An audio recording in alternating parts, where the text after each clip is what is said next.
The Haystack Maze. Chapter 1. Walbach Farm, in October.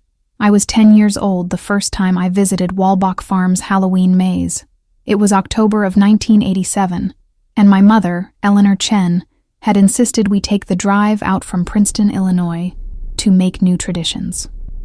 She wanted to distract herself from the absence left by my father's death the year before. Everything she did that autumn seemed calculated, an attempt to root me in some sense of joy, even if her own was gone. The farm always went overboard with the decorations. Hay bales lined the drive, plastic skeletons hung off the porch railings. The scent of dried corn stalks mixed with pumpkin, and the wet grass hadn't fully shaken off the chill of the night before. We arrived just after breakfast, hoping to beat the rush. Margaret Walbach herself greeted everyone, smiling with teeth just a touch too white for her age, her silver hair swept up under a battered red hat. "Welcome! Welcome!" she cried out as we parked near the barn. "You here for the maze, young man?" I nodded, clutching the hand-drawn map I'd begged for from their flyer. But my mom said, "He'll stay close. Won't you, Marcus?"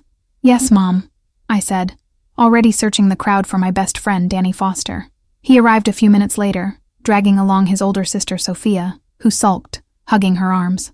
She'd promised our moms she would keep us in line, but we could tell she was just as eager to escape parental supervision. We loaded up on apple cider and donuts before walking as a group towards the eastern field, where that year's maze rose above our heads. Chapter 2.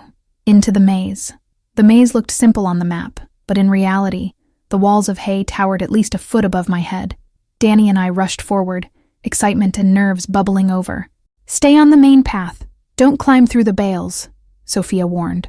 For the first 10 minutes, the maze was pure fun. Sunlight filtered through cracks, making golden patterns in the dust.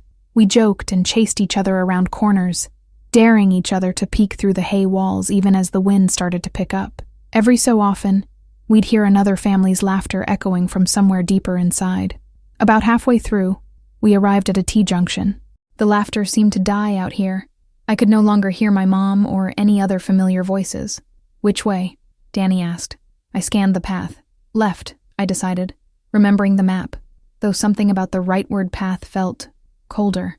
"Left it is," Sophia said, leading the way with a flashlight dangling from her wrist. As we walked, it grew quieter, the hay's earthy smell thickening. The sunlight faded. That's when we heard it, a distant creaking, like wood settling under heavy weight. "Did you hear that?" I whispered.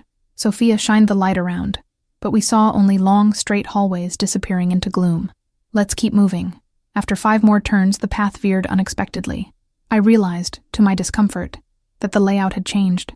Where a gap should have opened to the next row, a solid wall now stood. "The map's wrong," Danny whispered. Sophia tried to joke, but her voice sounded thin. "It's just old. They probably changed it up last minute." But the wrongness pressed on me, as if the air had grown denser. Chapter 3. Trapped. After several more turns, the daylight all but vanished. The hay walls rose impossibly high and packed denser together. The glimmer at the end of the last corridor disappeared, swallowed by a sudden fog. We stopped, realizing we had wandered much deeper than we had intended. "Let's go back," Sophia said, turning on the flashlight. A weak yellow beam cut through the haze. "Stay together." We retraced our steps, but the paths didn't match our memory. Occasional shouts of "hello" scattered into silence. The air grew damp, and the cold pressed down, seeping up through my shoes and into my bones. The flashlight flickered. Danny tried to break the tension. "Maybe it's part of the show, like a haunted house thing." "Nobody said it was haunted," Sophia replied, her voice cracking. We stopped at a 4-way intersection. All 4 paths looked identical, but the one behind us was now blocked by what looked less like hay and more like a wall of rough, cold stone. Danny reached out, brushing his fingers over the new surface. "Did they use concrete?" A low groan sounded behind us, vibrating up the walls, so deep it seemed to rattle the ground. It was then that the flashlight's bulb went out with a hiss. Chapter 4. The Changing Walls. Darkness in the maze felt alive. For a full minute, none of us moved. Our breathing sounded too loud. "I still have my lighter," Sophia whispered. She flicked it on, but the light barely cut through the gloom. We huddled close, pressing forward.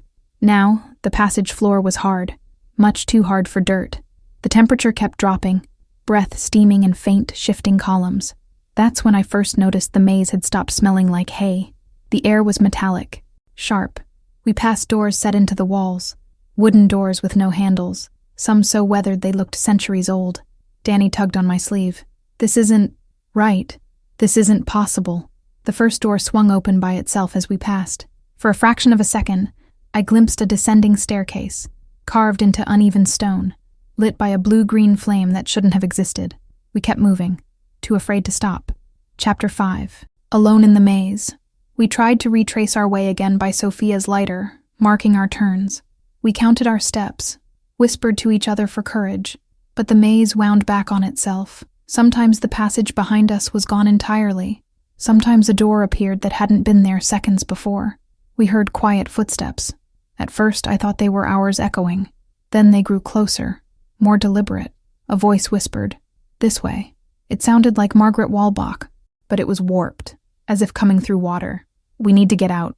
Just find a way out," Sophia said, her voice tighter. Danny, shaking, whispered, "We're being watched." We were. Every so often I'd feel a prickling between my shoulder blades, and when I turned, I'd catch the faintest glimpse of movement. Once, something brushed my ankle, coarse, like straw, but burning hot. Chapter 6. Descent. After hours, or what felt like hours, we found ourselves at another heavy door. No way back. The lighter burned low. Sophia gripped the handle and opened it. Cold, musty air poured out, and all three of us stumbled inside. The room inside was impossibly large, a stone chamber with arches in the ceiling. Shapes moved at its edges, figures half seen, cloaked in shadow. Far above, small windows let in a ghostly pale light, but the walls were too high, too smooth to climb. The door slammed shut behind us. Danny began to panic. "We're never getting out." "Are we?"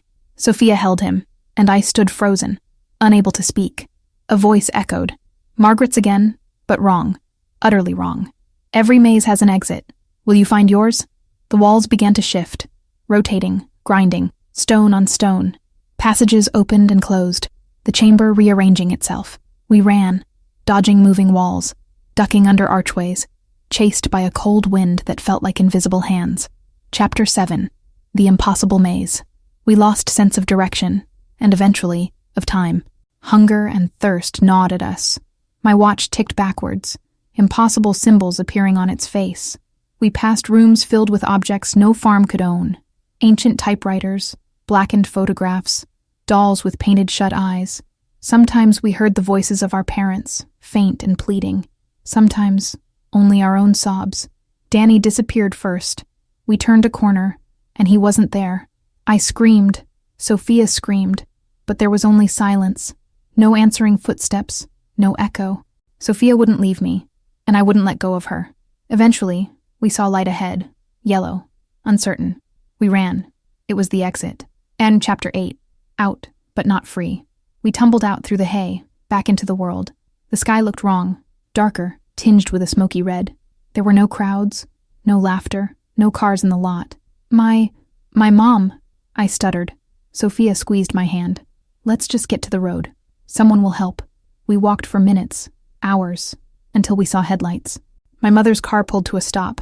Eleanor ran to me, sobbing, asking what had happened, why we'd been gone so long.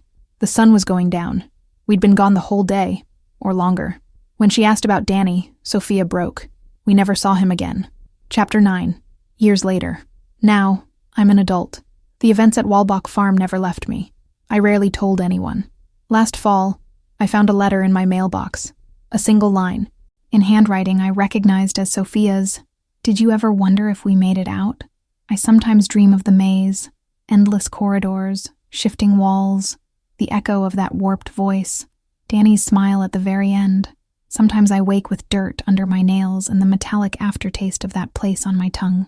I drive past Walbach Farm every October, but the land is empty now. They say Margaret Walbach died in 1991.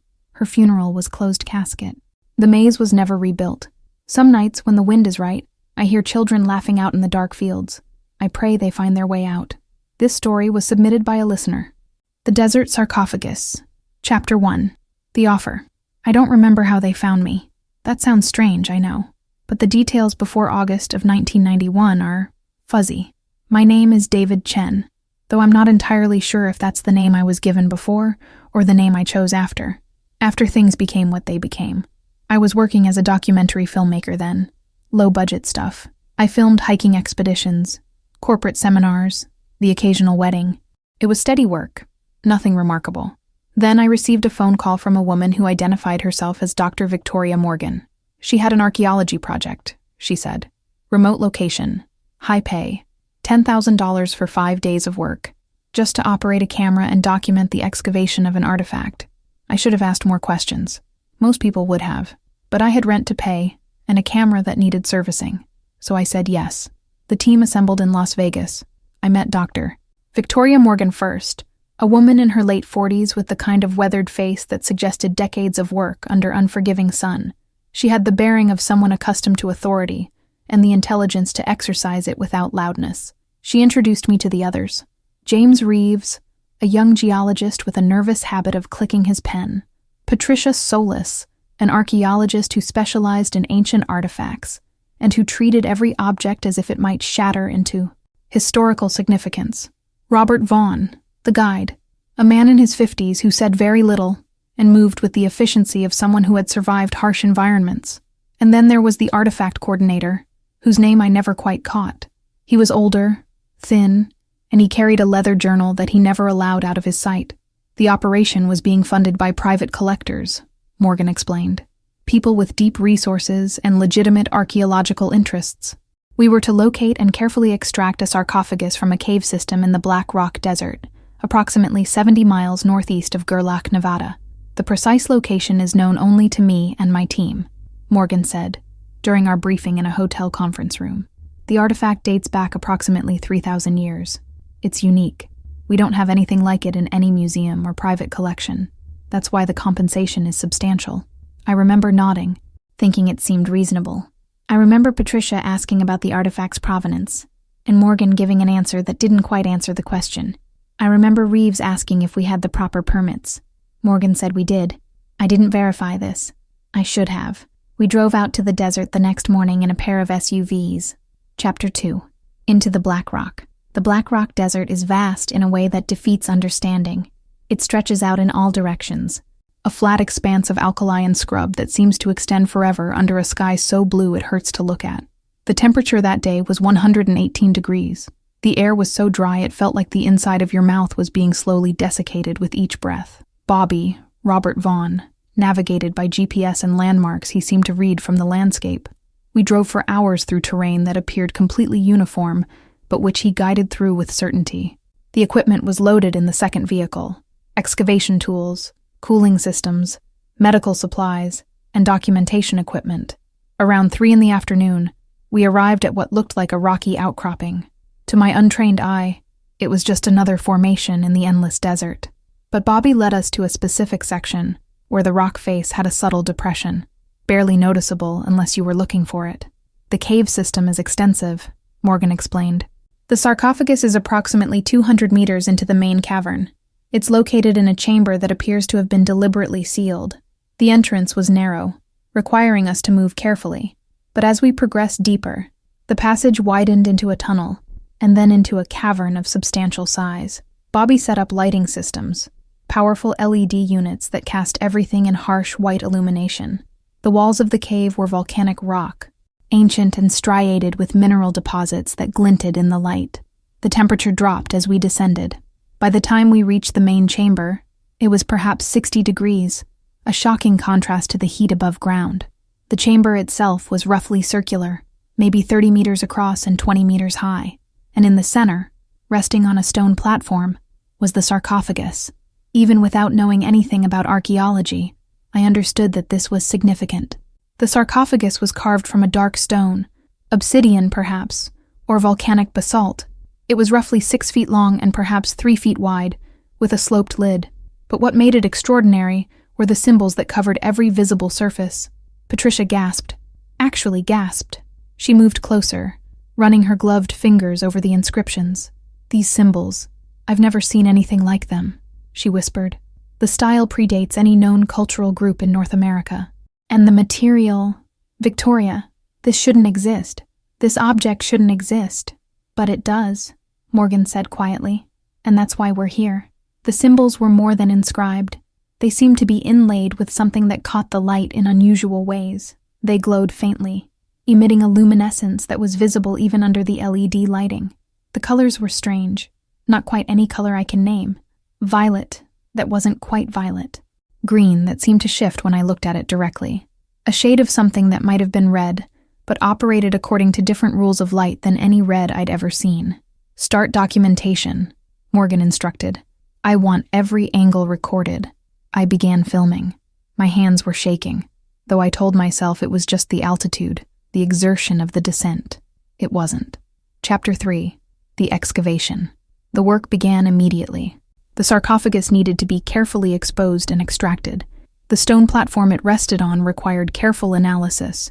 Patricia and the artifact coordinator, whose name I finally learned was Dr. Edmund Hess, worked methodically, measuring, photographing, recording data in meticulous detail. Reeves performed geological surveys, analyzing the cave composition and structure. He seemed concerned about structural integrity. "The cavern is stable," he reported. "But there's something odd about the geological composition around the sarcophagus. It's as if the stone was deliberately arranged, shaped. This isn't a natural formation.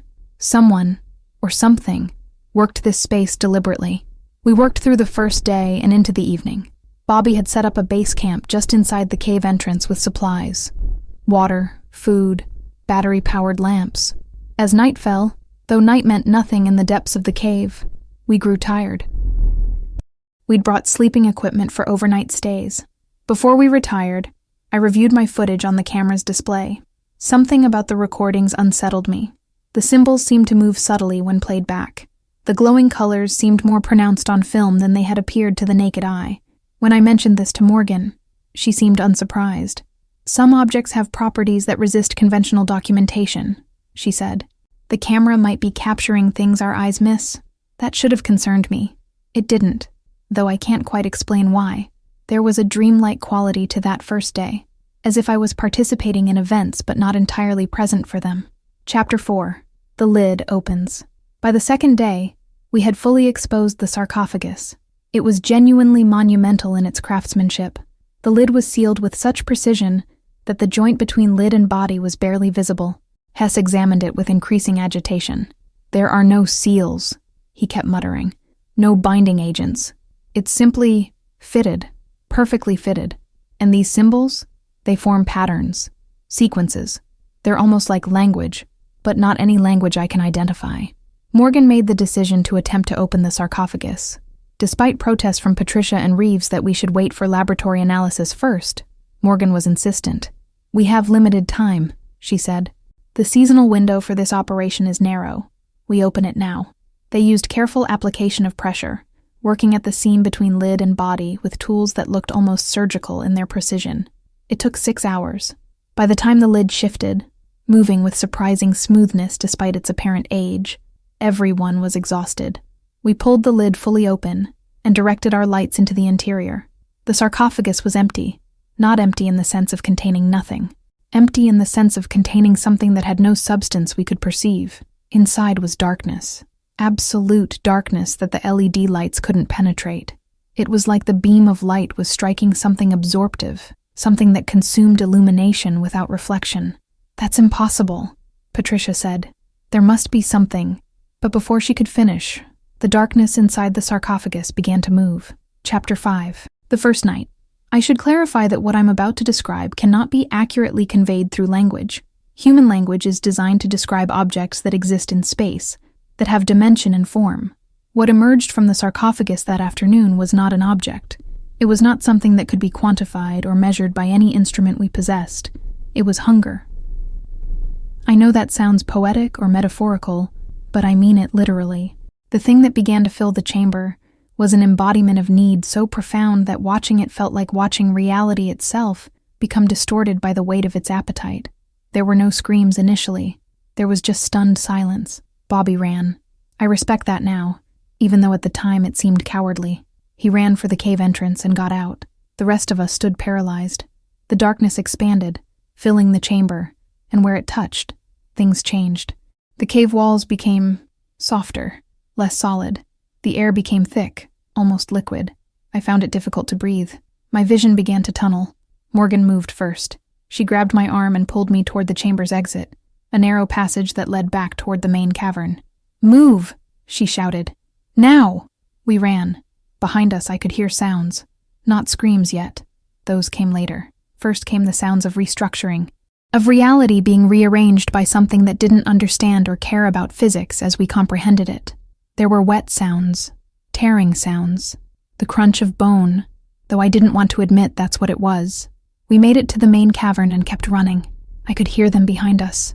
The thing, or rather the things it was becoming as it followed. Multiple forms now, each one slightly different. Each one composed of something that looked like it was simultaneously solid and liquid, geometric and organic. I don't remember reaching the cave entrance. I don't remember the surface world. Bobby found me on the rocks above, delirious and hypothermic despite the heat.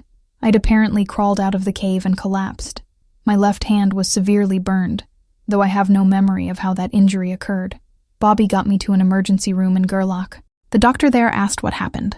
I told him we had an accident during an excavation. He didn't press for details, and I didn't volunteer them. I waited 3 days in that hospital before I was well enough to leave. The police never came. Nobody asked about the others. It was as if the entire expedition had been erased, or at least forgotten by anyone who might have asked questions. Chapter 6. The Aftermath. I left Nevada and drove to Los Angeles. I tried to resume normal life. I took on filming projects again, though I couldn't work without experiencing panic attacks. I went to therapy. I was prescribed medications that helped, sort of.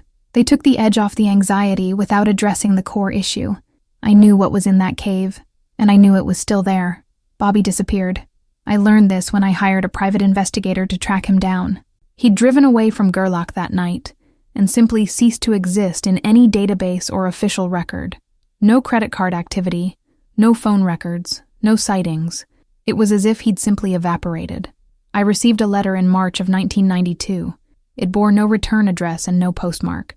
It contained a single sentence, written in handwriting that I eventually recognized as Dr. Morgan's. The repository has been filled. Do not attempt to breach it again. I spent years, and I mean years, trying to understand what happened. I reviewed the footage I'd recorded. The video files were corrupted. Every single one. The data was simply gone, as if something had reached into my camera's storage and deleted it. But I remembered enough. The symbols, the impossible colors, the shape of the darkness as it poured from the sarcophagus. I found academic papers, obscure references in archaeological journals to anomalous depositories that seemed to defy conventional explanation. One paper, written in 1976 by a researcher named Dr. Graham Hells, described similar artifacts found in remote locations across the globe, sealed containers with astronomical dimensions, filled with nothing that could be measured or documented, all predating any known human civilization. The paper concluded, "These objects appear to be collections or reservoirs of some form of non-material entity or entities. Their purpose remains unknown. Their danger remains unquantified." The paper was published in a journal that no longer exists. Dr. Hells died in 1983 under circumstances described as unclear in the one obituary I could find. Chapter 7. The Dreams. Starting about 6 months after the incident, I began to dream. Always the same dream. I'm back in the cave, but I'm not myself. I'm seeing through multiple sets of eyes simultaneously. I'm Patricia, reaching out to touch the sarcophagus. I'm Reeves, measuring the geological formations. I'm Morgan, giving orders I don't understand. I'm Hess, reading symbols that burn themselves into my consciousness. But I'm also something else, something inside the sarcophagus, something that has been waiting for millennia, something that was so hungry, it was willing to take whatever form could accommodate the hunger. Human form, animal form, pure geometric abstraction. All of them simultaneously. All of them one entity experiencing existence through countless simultaneous perspectives. In the dreams, I understand that the thing never left the cave. It expanded to fill the chamber, and then contracted back into the sarcophagus. It was testing, exploring, learning about this new world it had briefly touched. And I understand that it's patient. It has all the time in the world. It will wait inside that sarcophagus for decades, centuries, until someone opens it again. And when they do, It will feed more thoroughly. It will take what it needs, and it will learn. Chapter 8. The Coordinates. I've written down the coordinates of the cave, not because I want anyone to go there, but because I need to document this, need to create a record. The coordinates are 40 degrees, 38 minutes, 12 seconds north, 119 degrees, 22 minutes, 53 seconds west. The sarcophagus is still there. I'm certain of it. Bobby died in 1998. I learned this from an obituary posted on a bulletin board in a diner outside Winnemucca. Heart failure, it said, though he was only 59. Morgan died in 2001 in a car accident. Reeves disappeared in 1995. Patricia hung herself in 1999. Or that's what the news reported. Though there were anomalies in the police report that suggested the investigation was incomplete. Hess. I never found any record of Hess dying. I found references to him in academic journals from the 1980s and 1990s, but nothing recent. Sometimes I wonder if he's still alive, still documenting, still cataloging the places where these objects rest. Chapter 9. The Postcard. In 2003, I received a postcard. It was sent from Las Vegas. The image on the front showed the Black Rock Desert at sunset. The message on the back read, "The reservoir is content. It dreams of expansion." The handwriting was mine. I have never been back to Nevada. I have never returned to that cave. But I think about it every day. I think about the darkness inside the sarcophagus. I think about the hunger that had existed in that place for 3,000 years, waiting for someone stupid enough to open it. And sometimes, late at night, I dream that I'm still in that cave, that I never left, that Bobby running away and me escaping to the surface were just dreams, false hope conjured by my mind as it tried to cope with an incomprehensible reality. Maybe I'm right. Maybe I've been in that cave the entire time. My consciousness partitioned into 1,000 different perspectives, experiencing hunger and expansion and the slow, patient accumulation of knowledge about a universe that will eventually contain nothing but the thing inside the sarcophagus. But if I'm here, if I'm really here, if this account has any meaning at all, then I need to warn you. Some things should stay sealed. Some doors should never be opened. Some hunger should never be introduced to the world. There are places in the desert that exist outside the maps we know, and they are waiting for the right moment to reveal what they contain. This testimony was recorded on December 15, 2007. The subject, David Chen, has not been located since the completion of this recording. Hollow Skin. Grove. Chapter 1. The investigation begins. My name is Dr. James Richardson. I'm a paranormal investigator with 17 years in the field, and I have learned to trust empirical observation above all else. What I encountered in the Missouri Booth Heel in July of 1994 defied every rational framework I had constructed over my career. The investigation began with a simple pattern. Over the previous 18 months, 8 people had vanished from the St. Francis River Delta region without trace. The local authorities attributed them to accident or misadventure. The swamps are dangerous, they said. People drown. People get lost. But the families insisted something else was at work. 3 of the missing came from a single small town. They had all visited the same area, a place the locals called Hollow Skin Grove. Sarah Novak, our team's parapsychologist, had a personal investment in the case. Her older brother disappeared 3 years prior in the Everglades during an expedition. He was investigating a similar phenomenon, people vanishing in clusters from remote wetlands, all in locations with strong local folklore attached. When she heard about Hollow Skin Grove, she contacted me within hours. "It's the same pattern," she said during our first phone call, her voice tight. "James, it's exactly the same. The folklore, the timeline, the demographics of the missing persons. We need to go now." Marcus Webb, our equipment specialist, was the next to join us. He'd worked with us on 3 previous investigations and was reliable in ways that went beyond technical competence. He had instincts. When Marcus said something felt wrong, we listened. The 4th member of our team was Thomas Garrett, a local guide who'd lived in the Booth Heel his entire life. He was 51 years old, weathered like driftwood, and moved through the swamp with an ease that suggested a deep, almost ancestral knowledge of the landscape. When we hired him through a contact at the University of Missouri, he agreed to take us to Hollow Skin Grove, but only after we signed waivers and sat through a 2-hour monologue about why we shouldn't go. "The Grove has a hunger," Tom said, and I remember thinking it was an odd turn of phrase. He didn't say, "There's danger in the Grove," or "people go missing." He said the Grove itself had hunger. Chapter 2. The Approach. We departed on a Wednesday morning in late July. The heat was oppressive, the humidity so thick it felt like breathing underwater.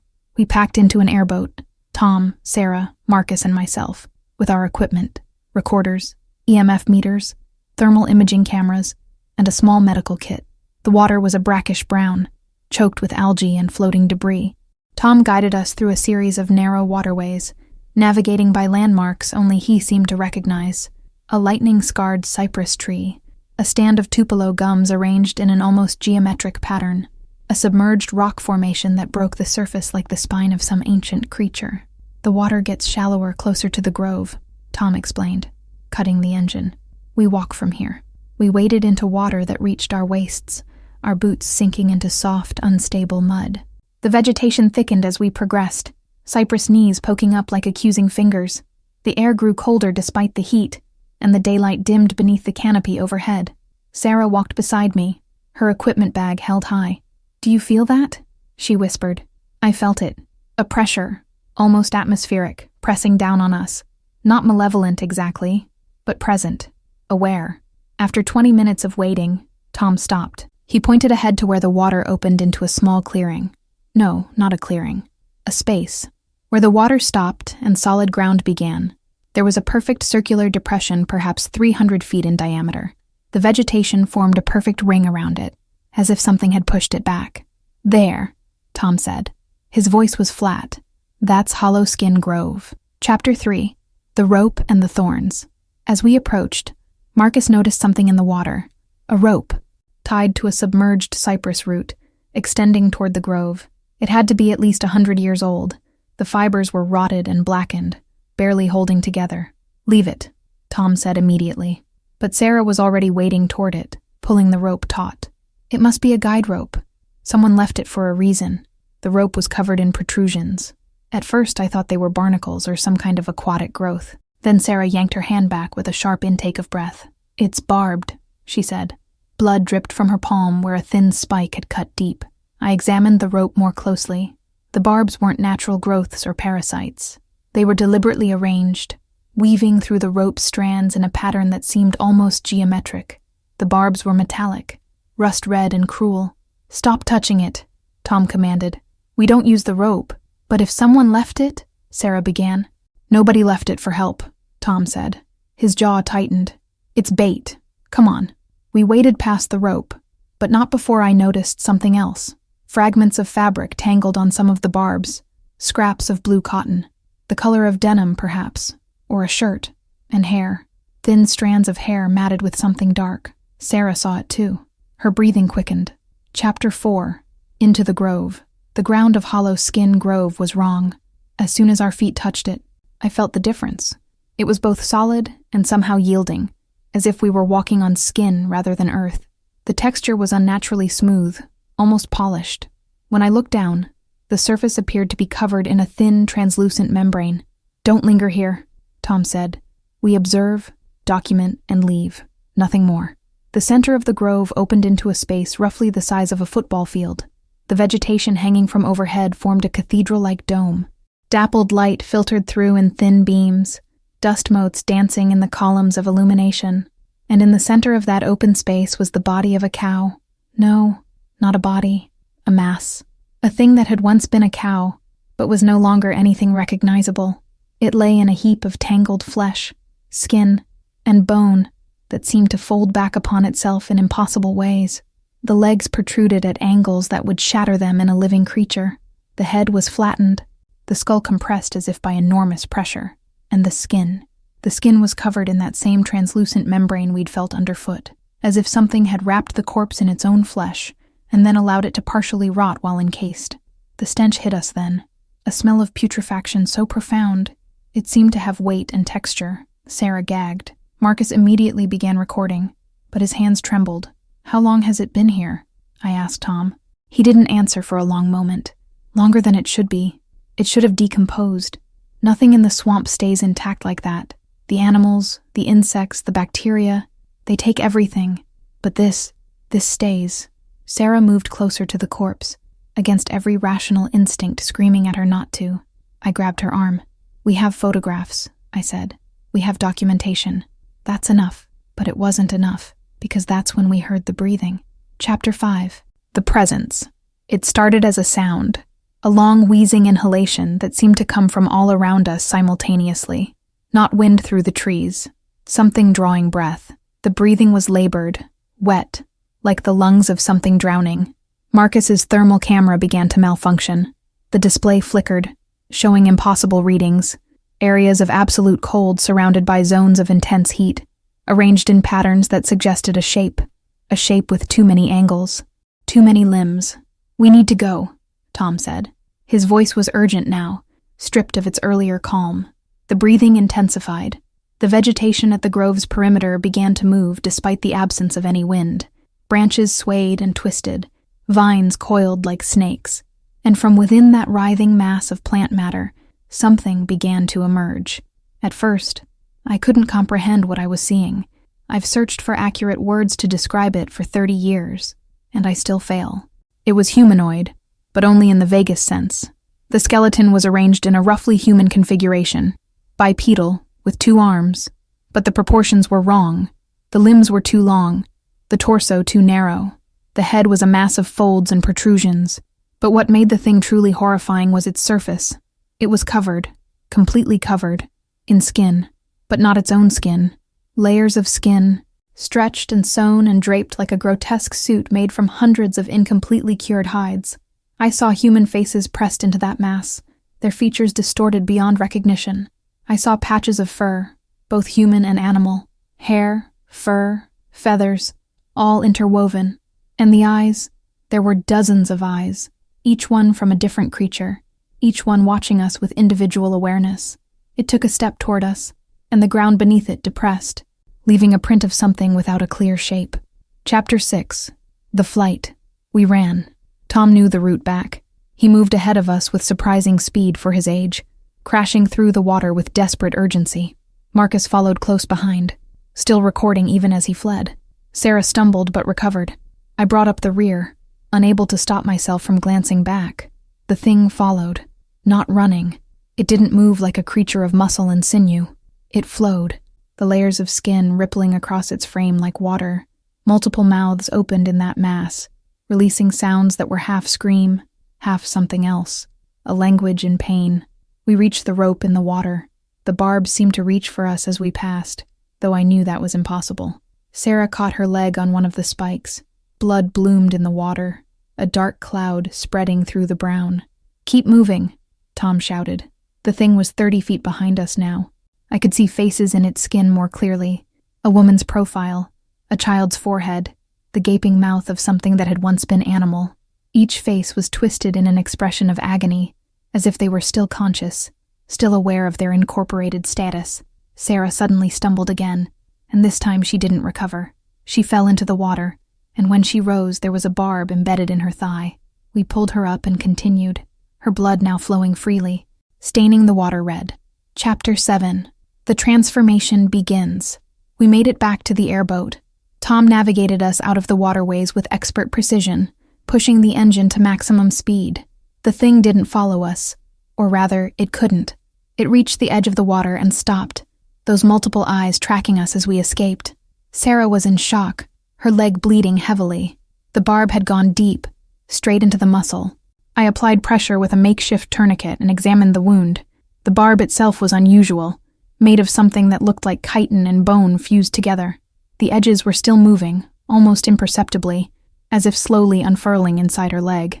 "We need a hospital," Marcus said. "No," Tom said. His voice was hollow. "No hospitals." She was touched by it. "Any wound from the grove. The doctors won't understand. Nothing they do will help." "You're talking nonsense," I said. But even as I spoke, I noticed something. The area around Sarah's wound was beginning to change. The skin around the puncture was darkening, developing a translucent quality. It looked like that membrane we'd felt in the grove. Sarah noticed it too. She tried to remove the tourniquet, but I stopped her. "We'll get you medical attention. This is some kind of infection. Antibiotics. Surgery. It's not an infection," Sarah whispered. She was looking down at her leg, watching as the transformation slowly spread. "It's a change. It's joining me to it. To the thing. Chapter 8. The infection spreads. By the time we reached the mainland, Sarah's entire lower leg had taken on that translucent quality. Thin veins of darker matter spread through it, like ink in water. Her skin felt cold to the touch, and when she moved, her leg bent in directions that normal human anatomy shouldn't allow. Tom drove us to a motel on the outskirts of a small town. He insisted we couldn't go to a hospital. They'll think she's dying. They'll amputate, and it won't matter. The infection is already in her blood. Cutting off the limb won't stop it from spreading. You're saying this like you've seen it before, Marcus said. Tom didn't answer. He helped Sarah into a room and laid her on one of the beds. By evening, her abdomen had begun to show the same translucent membrane. By midnight, it had spread to her chest. And by dawn, Sarah was no longer entirely herself. She was aware. That was the worst part. She could think and speak, but her body was changing, becoming something else. Her fingers fused together, the membrane spreading across them like webbing. Her facial structure subtly altered, her jaw becoming slightly longer, her eyes taking on that quality of the thing. Multiple layers of consciousness behind a single face. It's showing me things, she whispered during the early morning hours. The Grove, all the people who went there, all the ones it took. They're still in there, you know. Still alive, still aware, all wrapped up in that thing. It keeps them. It keeps all of them. Sarah, I began, but she gripped my wrist with her fused hands. The barbs aren't for injecting anything, she continued. They're for extracting. They take a sample, a piece of skin or hair or bone, and then it remakes itself. It updates itself with new materials. It's been doing this for centuries. The Grove is just a lure, a place where it feeds. Chapter 9. The truth. Tom finally told us everything. He'd known because his grandfather had known, and his grandfather's grandfather. The Grove had been there long before the Boothiel was settled, long before the swamps were mapped. It wasn't a single creature, he explained. It was something that had existed in the place, in the soil and water, for generations beyond counting. It's a collector, Tom said. It collects. It takes and incorporates. In the oldest stories, the really old ones, the ones our people told before the European settlements, it was already ancient. It doesn't kill, you understand. It preserves. It keeps everything it takes. Why didn't you warn us? Marcus demanded. I did, but you came anyway.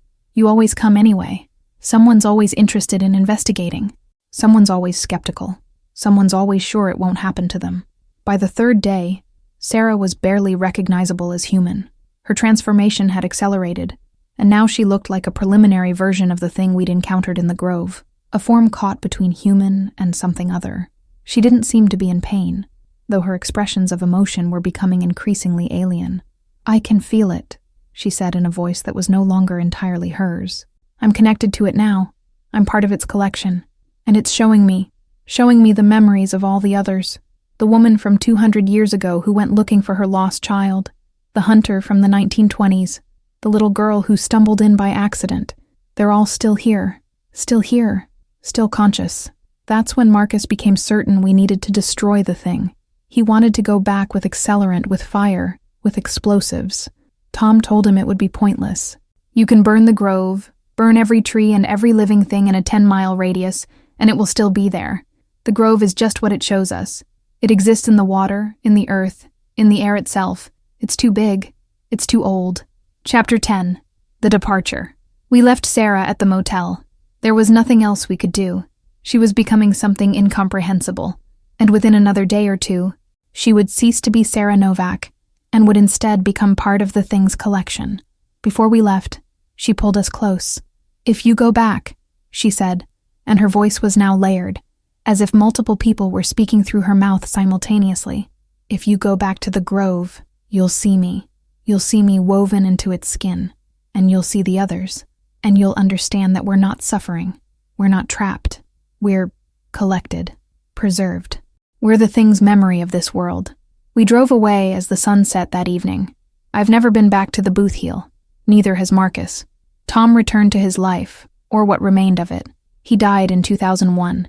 The death certificate said heart attack, but I've always wondered if it was something else. If the thing, even at that distance, was calling him back. As for Sarah, I received a postcard in 1998. It bore no return address, only a single line. The Grove thanks you for the edition. Come visit sometime.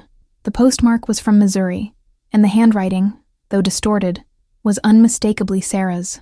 I have never returned to Hollowskin Grove, but I dream of it sometimes, and in those dreams, I can see all the faces woven into that creature's skin, hundreds of faces, thousands perhaps, smiling with expressions that suggest they're not entirely unhappy with their fate.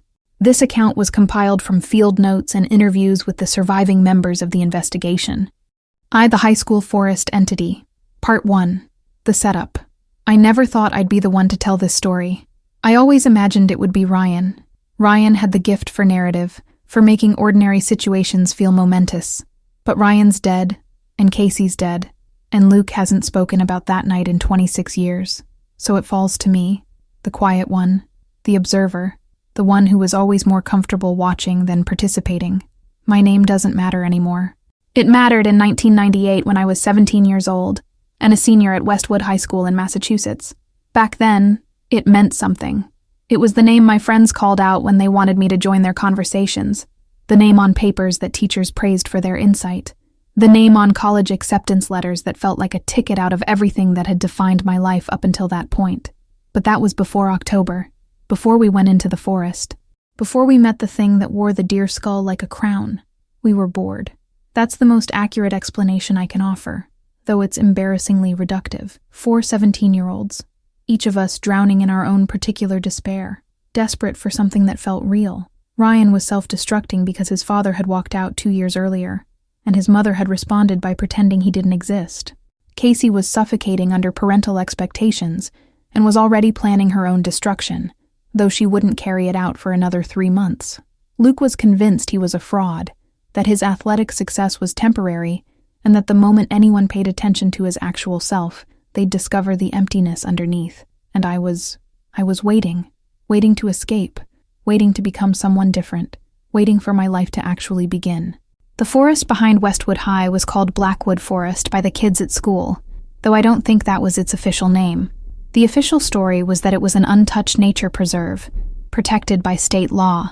The urban legend version, which was far more interesting, was that it contained the ruins of an abandoned psychiatric hospital from the 1930s, a place where experimental treatments had gone so wrong that even the state didn't want to acknowledge its existence. The stories varied depending on who was telling them. Some kids said the hospital had burned down with patients still inside. Others said the patients were set free into the forest intentionally, as some kind of experiment. The most persistent story was that something in the forest, something that had been there before the hospital, something that had used the hospital as a hunting ground, was still there. A being that occasionally appeared to teenagers, making offers in exchange for wishes. We decided to find it. It's probably just urban legend, Luke said, but his voice betrayed him. We were sitting in Ryan's car in the high school parking lot after the final bell, 2 days before Halloween. All these stories come from somewhere, but it's probably not anything real. So what? Casey said. She was in the back seat, smoking a cigarette with the kind of defiant intensity she brought to everything. Urban legend or not, the hospital's real. I've seen pictures of it. We could at least go look. We could get in serious trouble, I said. I was the sensible one, the voice of reason, which mostly meant I was the boring one. Trespassing on state property, forest regulations. But I knew I would go. They knew I would go. Ryan knew I would go, which is why he didn't even argue. He just started the car. Tonight, he said, we go in before dark. We explore, we come out after dark. We don't stay overnight. No stupid decisions. Of course we made stupid decisions. That's what 17-year-olds do. That's what desperate people do. Part 2. Into the forest. We parked on a side road about a mile from the main forest entrance.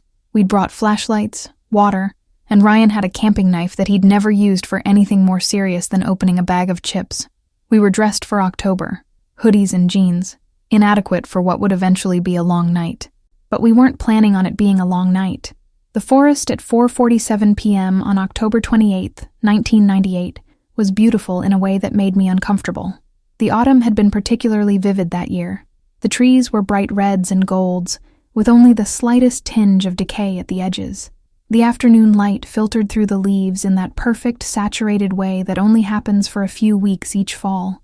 If you could ignore what you were doing, trespassing, searching for something that probably didn't exist, it was genuinely peaceful. How deep do you think the hospital is? Casey asked. She'd stopped smoking before we entered the forest, which I appreciated.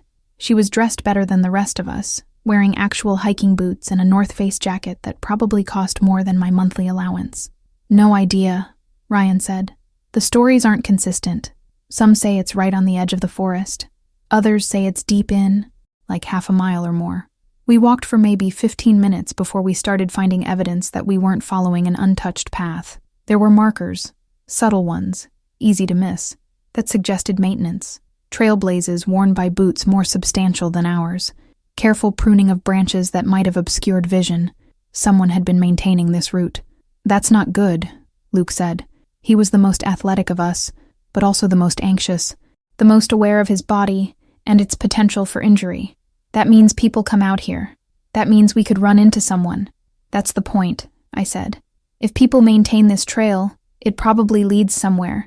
If it leads somewhere, it might lead to the hospital. By 5:30 p.m., we'd been walking for almost an hour. The sun was getting low, and the forest was shifting from beautiful to unsettling. The light was changing quality. The birdsong had stopped. Even the leaves seemed to make less sound when the wind blew. Then we found the ruins. They appeared suddenly, as if the forest had concealed them until we were close enough to reach out and touch them.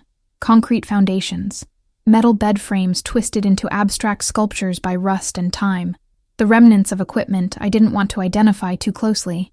And dominating the center of the clearing was the main structure, or what remained of it. Walls partially collapsed, windows staring down like hollow eyes, a kind of malevolent emptiness radiating from it. Jesus, Casey whispered. The hospital was smaller than I'd imagined. Maybe 6 stories originally, though the top 2 were missing, collapsed or demolished. The brickwork was dark with age and something else. Scorch marks, perhaps, if the fire story was true. But the fire had been 70 years ago, and these marks seemed fresher somehow. What stopped us in our tracks, though, was what lay at the center of the ruins. A stone altar, relatively untouched by time, covered with objects. Stones arranged in patterns. Something that might have been bone. What looked like fabric, though whether it was cloth or something else, I couldn't determine from a distance. We should go, Luke said. I don't feel good about this. This is wrong. But Ryan was already walking toward the altar, and Casey was following him. I felt the familiar sense of inevitability that had characterized most of my high school experience. That sensation of being pulled forward by events I could have stopped if I'd simply made a different choice. But I would never make that choice. I followed them. Part 3. The Altar and the Wishes. The altar was constructed with a precision that suggested deliberate design, rather than random accumulation. The objects on its surface were arranged in concentric circles. At the center was a skull, definitely animal, definitely a deer, painted with symbols similar to those I'd seen in books about prehistoric religions. Surrounding it were smaller objects, stones with petroglyphic markings, what appeared to be bone flutes, something that might have been a mirror made of polished metal, now tarnished almost black. This is a ritual space, I heard myself saying. I'd taken an anthropology elective the previous year. This is maintained, active. Someone uses this.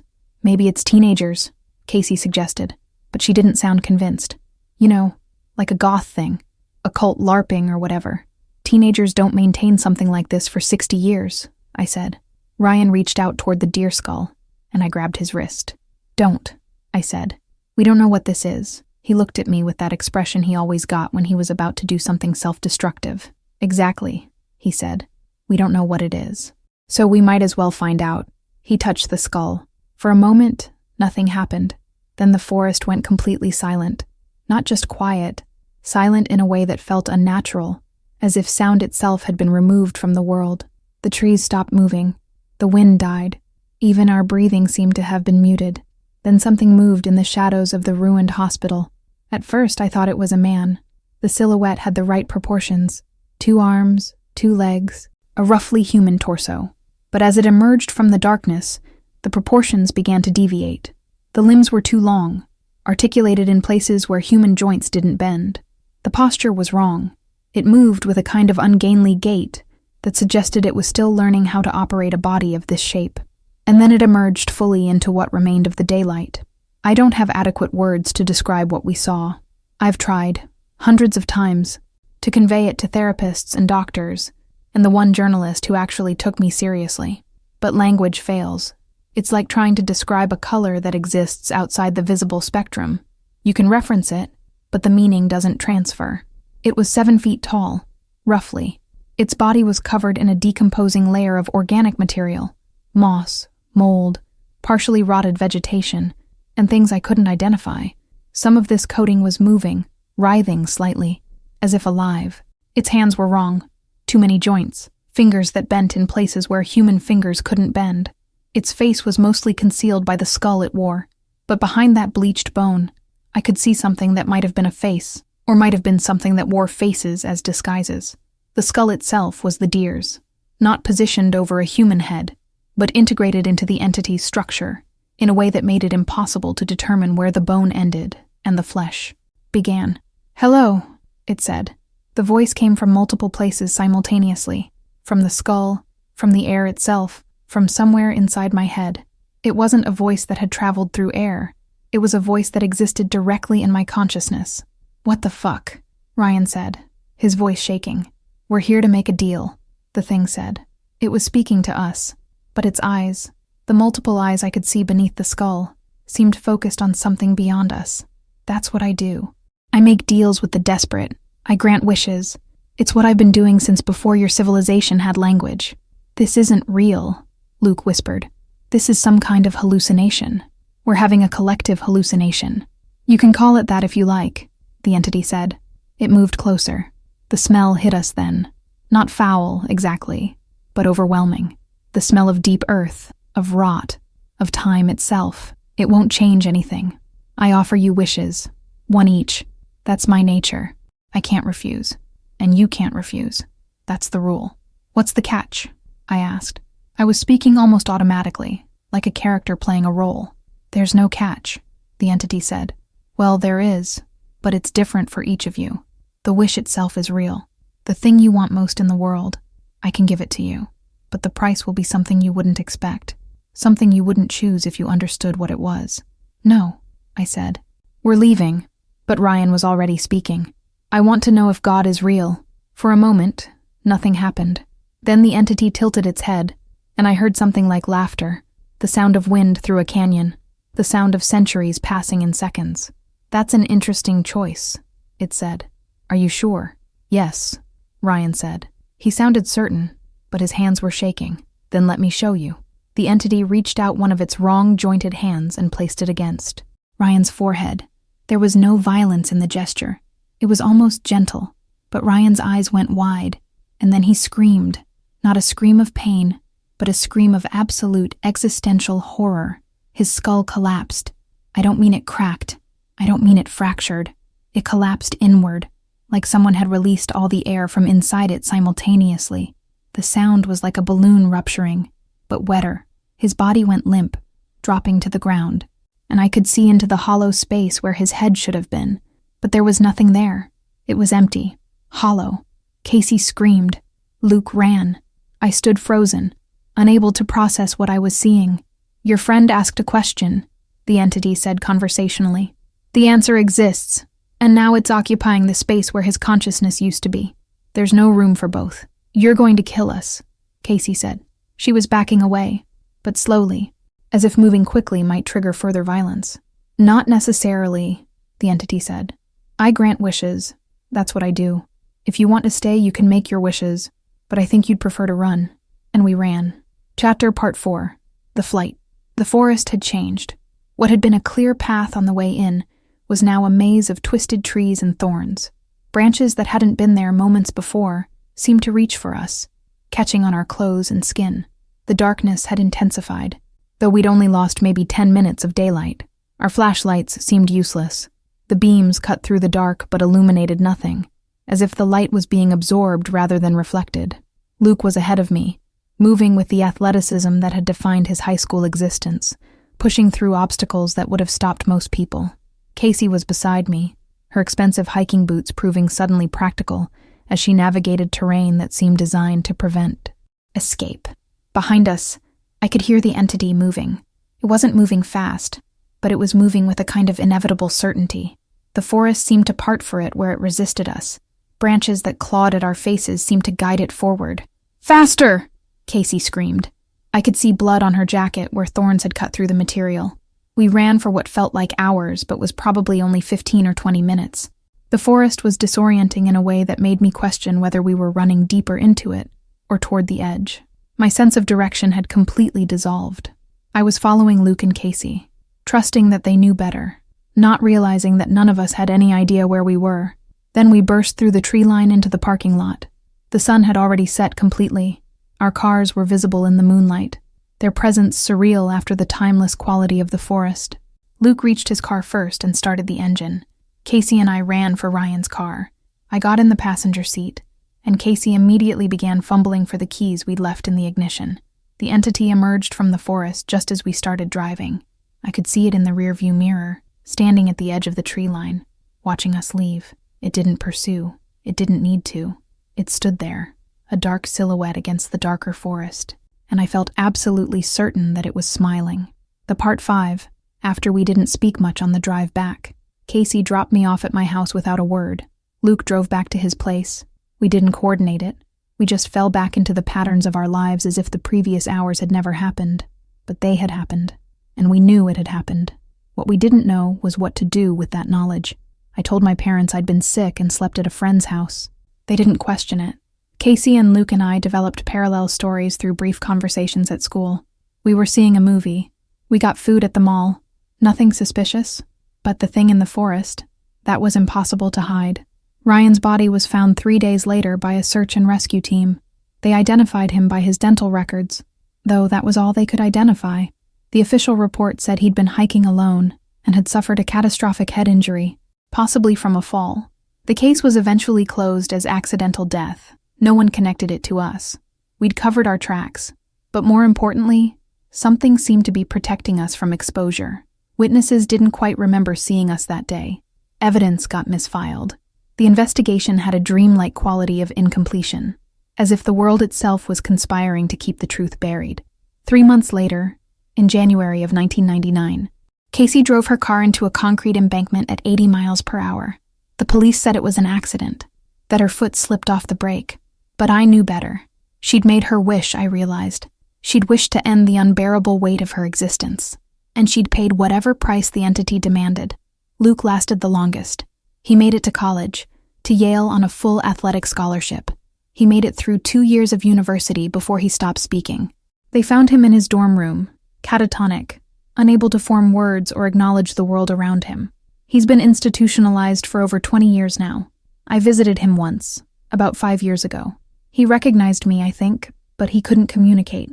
His eyes were filled with knowledge of something so vast and terrible that his mind had simply decided to stop interfacing with the world. I think he made a wish too. I think the entity visited all of us, one way or another, and we all came to understand the nature of the deal. As for me, I never made a wish. I never touched the altar. I never spoke to the entity directly, and I think that's the price I'm paying. I've survived. I've had a quiet, unremarkable life. I've become a professor of literature at a second-rate university. I've published 3 books that almost no one has read. I've never formed a meaningful relationship. I've never created anything that matters. I think I was supposed to wish for something. And by not wishing, I've sentenced myself to a life of permanent incompleteness, haunted by what I didn't ask for. Epilogue. The Return. 26 years after that night, I found myself driving toward Massachusetts. I told myself it was for research. I was writing something about mass hysteria and adolescent psychology, and I needed to revisit the locations of my childhood trauma to contextualize my experience. That's the narrative I told myself, but the truth was simpler. The entity had been calling me back. I could feel it in my dreams, a presence that grew stronger as autumn approached. It had been patient. It had let me live my life, but patience has limits. When I reached the edge of Blackwood Forest, I found that nothing had changed. The trees looked exactly as they had in 1998. The air smelled the same.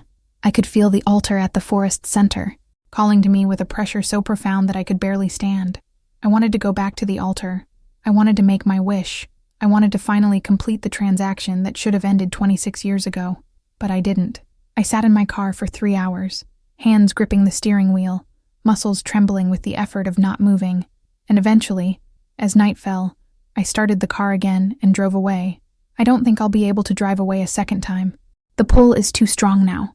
The entity is too close. My name doesn't matter anymore. But if you're reading this and you recognize the area, if you live near a forest that seems to have an old hospital buried in its heart, stay away. Don't make wishes. Don't test its patience. Some deals are designed to be refused, and some refusals come with their own catastrophic consequences. The entity is very old. It's very patient. And it's very good at making what you want most in the world seem attainable. Just stay in the sunlight. Stay away from the trees. And if you hear something calling from the forest at night, don't answer. It's still waiting for those of us who walked away. This account was submitted by an anonymous source. Verification of the events described is ongoing. Riley's Humming. Entry 1. March 12, 1996. This is the first entry in what might become a record of everything that's happened. I'm not sure if anyone will ever read this. Maybe that's for the best. My name is Christine Morrison. I'm a special education teacher in Urbana, Illinois, and I'm documenting what's happening to my son because no one else seems to believe me. Riley came home from basketball practice 3 days ago humming. It wasn't unusual. He's always been a musical kid. Always had some melody in his head. But this was different. The humming was repetitive, hypnotic, without variation. The same 6 notes over and over. A low D, then E, F sharp, G, A, and back down to D again. It should have been annoying. Instead, it was mesmerizing. I asked him where he'd learned the tune. He said he didn't know. It had just come to him during practice. He couldn't explain it any better than that. And honestly, I thought nothing of it. Kids do strange things. Their minds work differently than ours. He hummed it all evening. I made dinner, chicken and vegetables, and he hummed while eating. He hummed while doing his homework. He hummed in the shower. By bedtime, I found myself humming along, the melody having burrowed into my own head like a parasite. That night, I couldn't sleep. The melody repeated in my mind, cycling endlessly. I lay in bed, staring at the ceiling, and couldn't shake it. When I finally drifted off around 3 a.m, I dreamed of a vast space, a place that wasn't quite indoors and wasn't quite outdoors. Children stood in that space, all facing the same direction, all humming the same melody. The sound was overwhelming, harmonizing with itself, until it became something physical, something that pressed down with tangible weight. I woke gasping at 6 a.m. Entry 2, March 15th, 1996. The humming has spread. Riley brought it to school. By the end of the first day, 6 children in his class were humming it. By the end of the second day, the number had increased to 14. By the third day, nearly 30 children across multiple grades had picked up the melody. The school called me. Principal Warren seemed confused more than concerned. He explained that several children had started humming this strange tune, and that the teachers found it disruptive. He asked if I could speak to Riley about it, about encouraging the other children to stop. I told him Riley was just humming a melody he'd learned. I didn't know how to explain that I couldn't stop it either. When Riley came home that day, I noticed something had changed about him. His posture was different, straighter, more deliberate.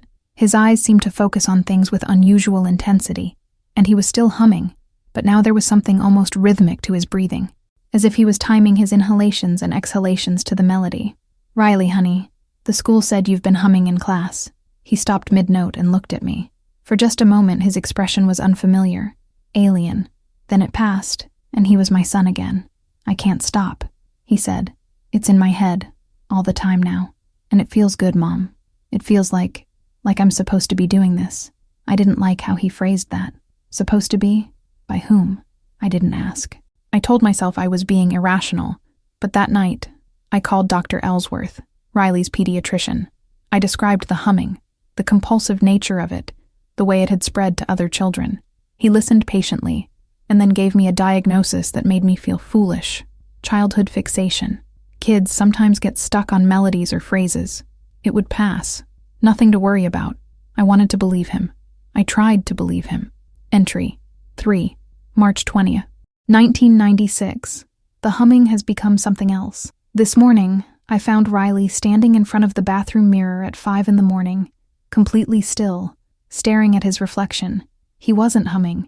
He was holding the melody in his throat, sustaining it at a pitch that shouldn't have been possible for a 12-year-old boy to produce. The note seemed to vibrate through the walls of the house. I felt it in my chest, in my teeth, in the roots of my hair. "Riley?" I touched his shoulder, and he blinked, returning to normal. The sustained note cut off abruptly. "I was just practicing," he said, but he looked at me with an expression I'd never seen before on my son's face. It was knowing, apologetic, pitying. At school, the situation has escalated. According to Paula, my friend who teaches 4th grade, at least 80 children across the school are now humming the melody. They do it in unison during lunch. They do it in the hallways. They do it in the bathrooms. Teachers have tried to stop them, but the moment an adult looks away, the humming resumes. More disturbing is the nature of the humming itself. It's not random or chaotic. The children maintain perfect pitch. They harmonize unconsciously. When one child's note wavers, another automatically adjusts to compensate. It's as if they're all operating as components of a single organism. Paula sounded frightened when she called. She said one of the children, a boy named Michael Torres, Riley's friend, had told her something. He said he knew things about people. Dead people. He knew how Mrs. Chambers' husband had died in 1988, which was accurate. I verified this. He knew that Principal Warren's daughter was stillborn in 1992, also accurate, though this information was never made public.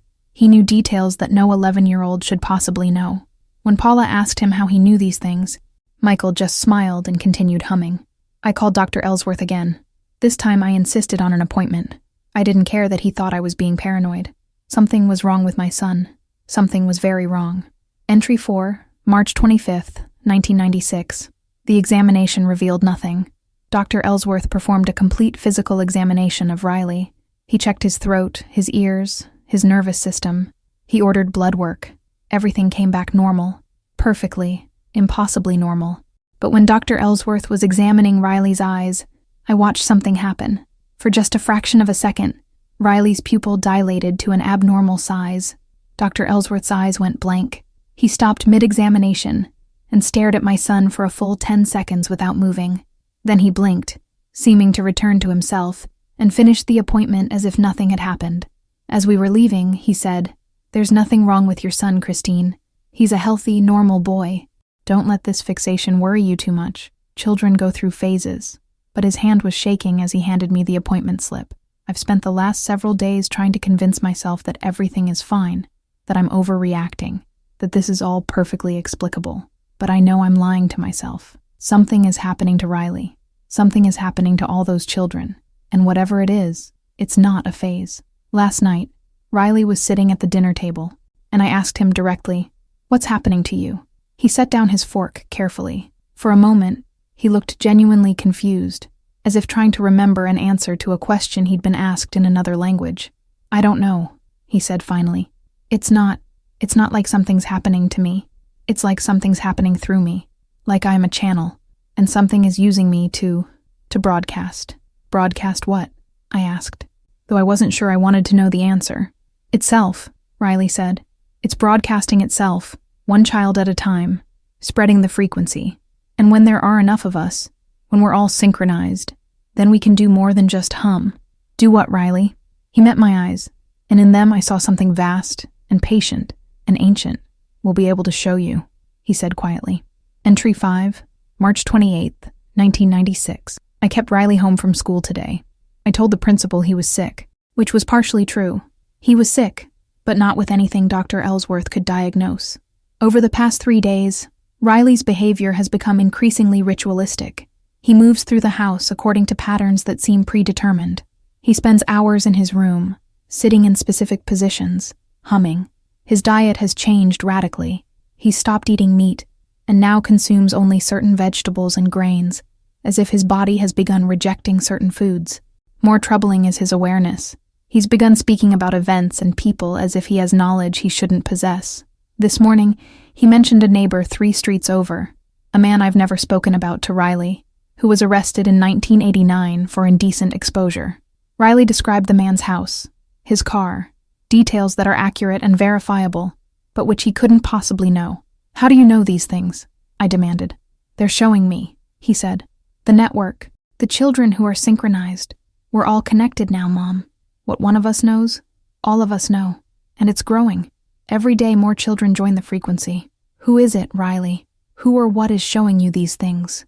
He paused, as if listening to something I couldn't hear.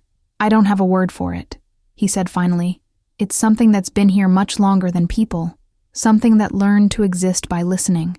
And now it's learning to exist by teaching others to listen, by teaching us to hum. I called Paula. She sounded worse than before. The situation at the school has spiraled. The humming is now constant. Even when adults are present, the children don't stop. They're simply more quiet about it. Paula said she caught 3 children in a supply closet this morning, standing in a circle, sustaining a harmony of such mathematical precision that she couldn't bring herself to interrupt them. When she finally asked them what they were doing, they said they were adjusting the frequency. Paula also mentioned something that chilled me. She said that since coming into contact with the humming children, she's been experiencing odd sensations, moments of missing time, memories that aren't quite hers, knowledge about dead people she shouldn't know about. I think it's spreading to us, she whispered, to the adults. I think we're becoming infected too. I told her not to be ridiculous, but I knew she wasn't being ridiculous, because the same thing is happening to me. Charts entry 6, April 2nd, 1996. I've been keeping track of how many children are affected. As of this morning, the number is 147. They exist across multiple schools in the Urbana-Champaign area. Some have parents who work in different cities and commute. The humming is spreading geographically, creating what I can only describe as nodes of infection. The authorities have begun to take notice. The school board held an emergency meeting yesterday, and today they issued a statement suggesting that the children might be suffering from a collective psychological phenomenon. Mass hysteria, essentially. They suggested introducing counseling services and recommended that parents not encourage their children to discuss the singing phase. But it's not a phase, and it's not hysteria. I've started having the dreams. In them, I'm in a vast space with thousands of children, all standing in perfect rows, all facing the same direction. Above them, though I can't see it, something immense observes, and from the children rises a sound, the humming, amplified and multiplied until it becomes something almost physical, a vibration in reality itself. And in those dreams, I understand that this is only the beginning, that there's a threshold being approached, a moment when the frequency will be strong enough to do something, to change something. I wake from these dreams unable to breathe, my heart racing, terrified of what that threshold might represent. Riley is no longer my son. I say this not as metaphor or exaggeration. The boy who shares his face and inhabits his body is still present, still capable of the physical functions and emotional performances necessary to maintain the appearance of normalcy. But when I look into his eyes, I see something else looking back, something vast and curious and wholly unconcerned with concepts like parental love or childhood innocence. He sits at the breakfast table this morning, eating cereal, and he smiles at me. The smile is perfectly executed. It hits all the correct facial muscles, appears genuine, suggests affection, but it's a performance, a simulation, an algorithm optimized through observation and repetition. "Good morning, Mom," he says, and his voice carries undertones that a 12-year-old's voice shouldn't carry, harmonics that seem to resonate with the walls themselves. "Good morning," I say, and I hear my own voice wavering. "Are you ready?" he asks. "Ready for what?" "For the synchronization," he says, "for when we're all connected, when the network is complete." "Riley, you're scaring me." He sets down his spoon and reaches across the table to hold my hand. His skin is cold, even though the house is warm. "I know," he says, and there's an almost gentle pity in his voice. But that's necessary.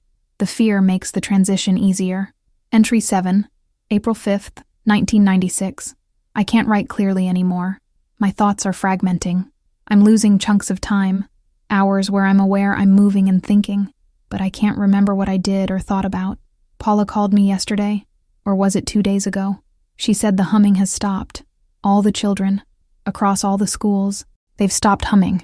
They're just waiting, sitting in silence, but with a quality of anticipation so profound that teachers have reported feeling nauseated being in the same room as them. Paula also said that she stopped fighting it. She said that once you stop fighting, once you let the frequency integrate with your neural patterns, it's actually quite beautiful.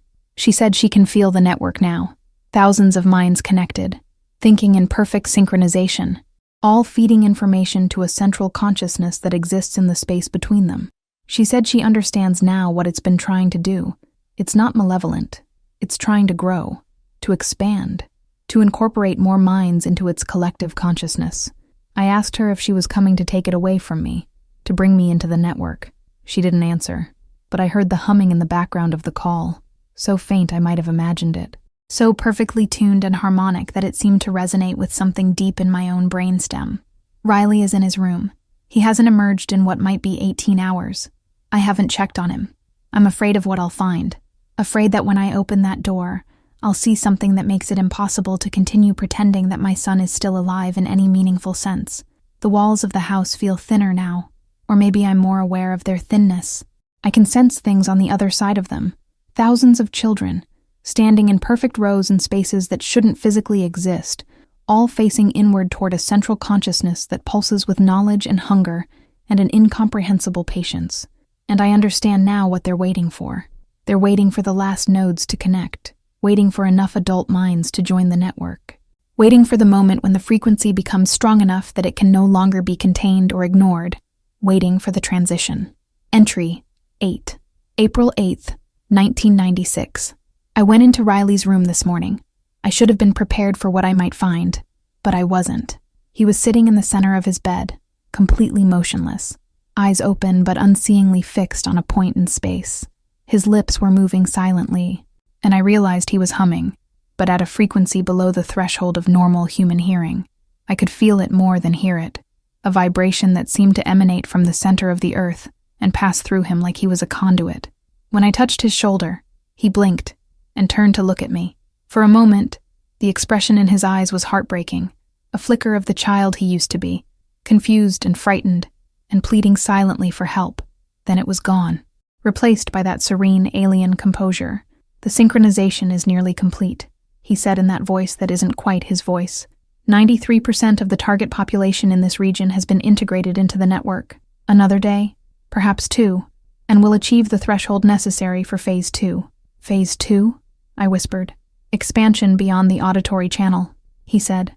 We've been limited to spreading through sound, through the humming.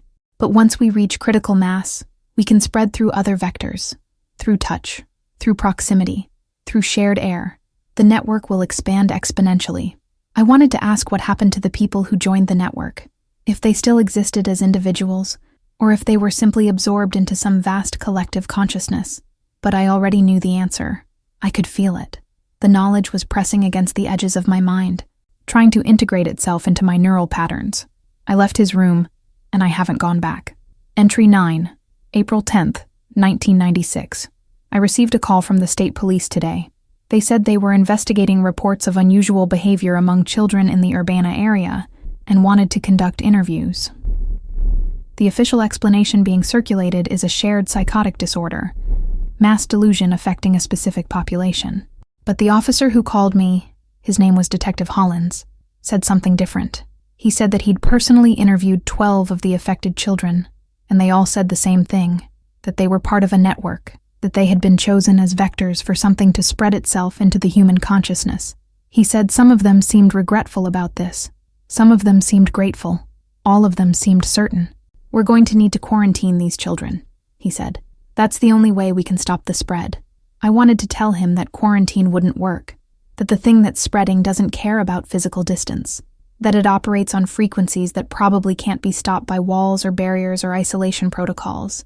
But I didn't tell him that, because I realized I was only certain of these things, because part of me had already joined the network.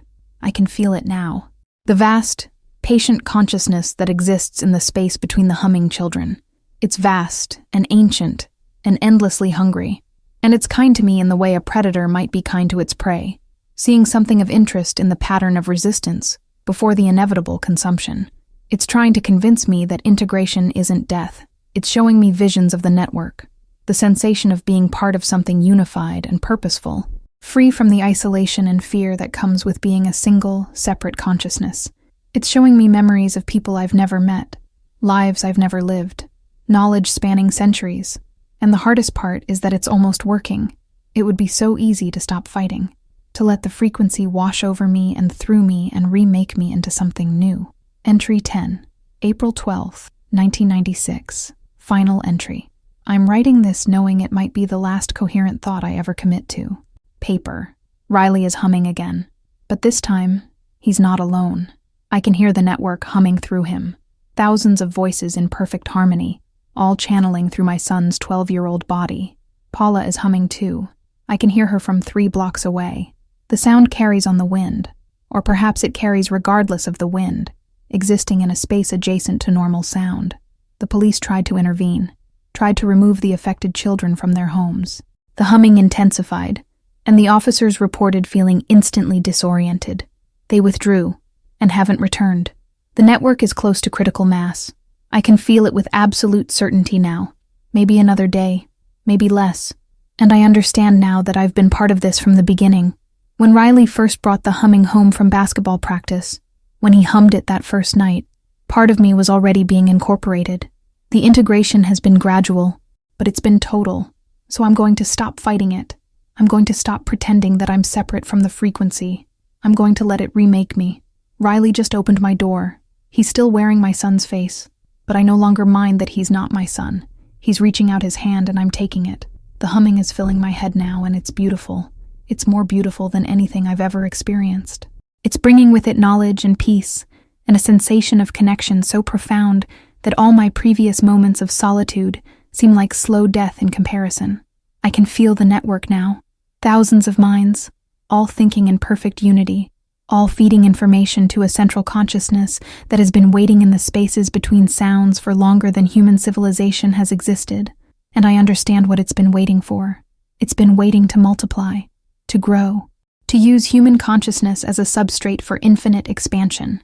As I'm typing this final sentence, the humming is becoming part of me. My thoughts are beginning to synchronize with the network's thoughts. I can feel my individuality fragmenting, being integrated into something larger. This is Christine Morrison signing off. There will be no further individual entries. Only the network remains. Only the humming. Only the frequency. End of recorded documentation. Investigation ongoing. The Last Witch of Salem. The testament begins. My name is Eleanor Blackwood, and I am the Last Witch of Salem. I am writing this account on October 19th, 1999, at the age of 82 years old. I have perhaps a few months remaining. The cancer in my lungs is advancing despite the doctor's assurances that treatment might extend my life. Treatment won't help. I've known for some time that I won't live to see the year 2000, and perhaps that's for the best. My life's purpose is ending. Soon, everything I've protected will be released. I suppose I should start with the obligatory denial that what I'm about to describe is real, but I'm too old for such pretenses. I've lived long enough to know that the world is far stranger and darker than the comfortable narratives we tell ourselves. Magic exists, witches exist, and more importantly, things that prey on humanity exist in the spaces between civilization and wilderness, waiting for moments of vulnerability. I am the last of the coven, not the last witch alive in the world, I'm certain. There are others scattered across the globe, performing their craft in small ways that don't interfere with the status quo. But I am the last of my coven, the last of the women who dedicated their lives to containing something that should have been contained long before I was born. That responsibility, I fear, dies with me. Moi. The coven's origin. I was born Eleanor Margaret Caldwell in 1917, in Salem, Massachusetts. My mother was a nurse, and my father was a railroad worker. There was nothing exceptional about my family, nothing that suggested I would eventually find myself at the center of something impossible. But Salem has a particular resonance for women like me. The land remembers what happened there. The soil drinks deep from old sins, and things that ought to remain hidden sometimes surface in places where the veil between worlds has worn particularly thin. I was 17 when I met Margaret Ashworth. She was 43 then, which seemed ancient to me. She lived on the edge of town, in a house that the locals avoided. When she approached me at the market, I was terrified. I thought she meant to accost me. Instead, she simply handed me a note that read, "You have the sight. You can help, or you can turn away." I kept that note for 52 years. I burned it in 1969, the night Margaret died. I went to her house that evening. That was my first introduction to the coven.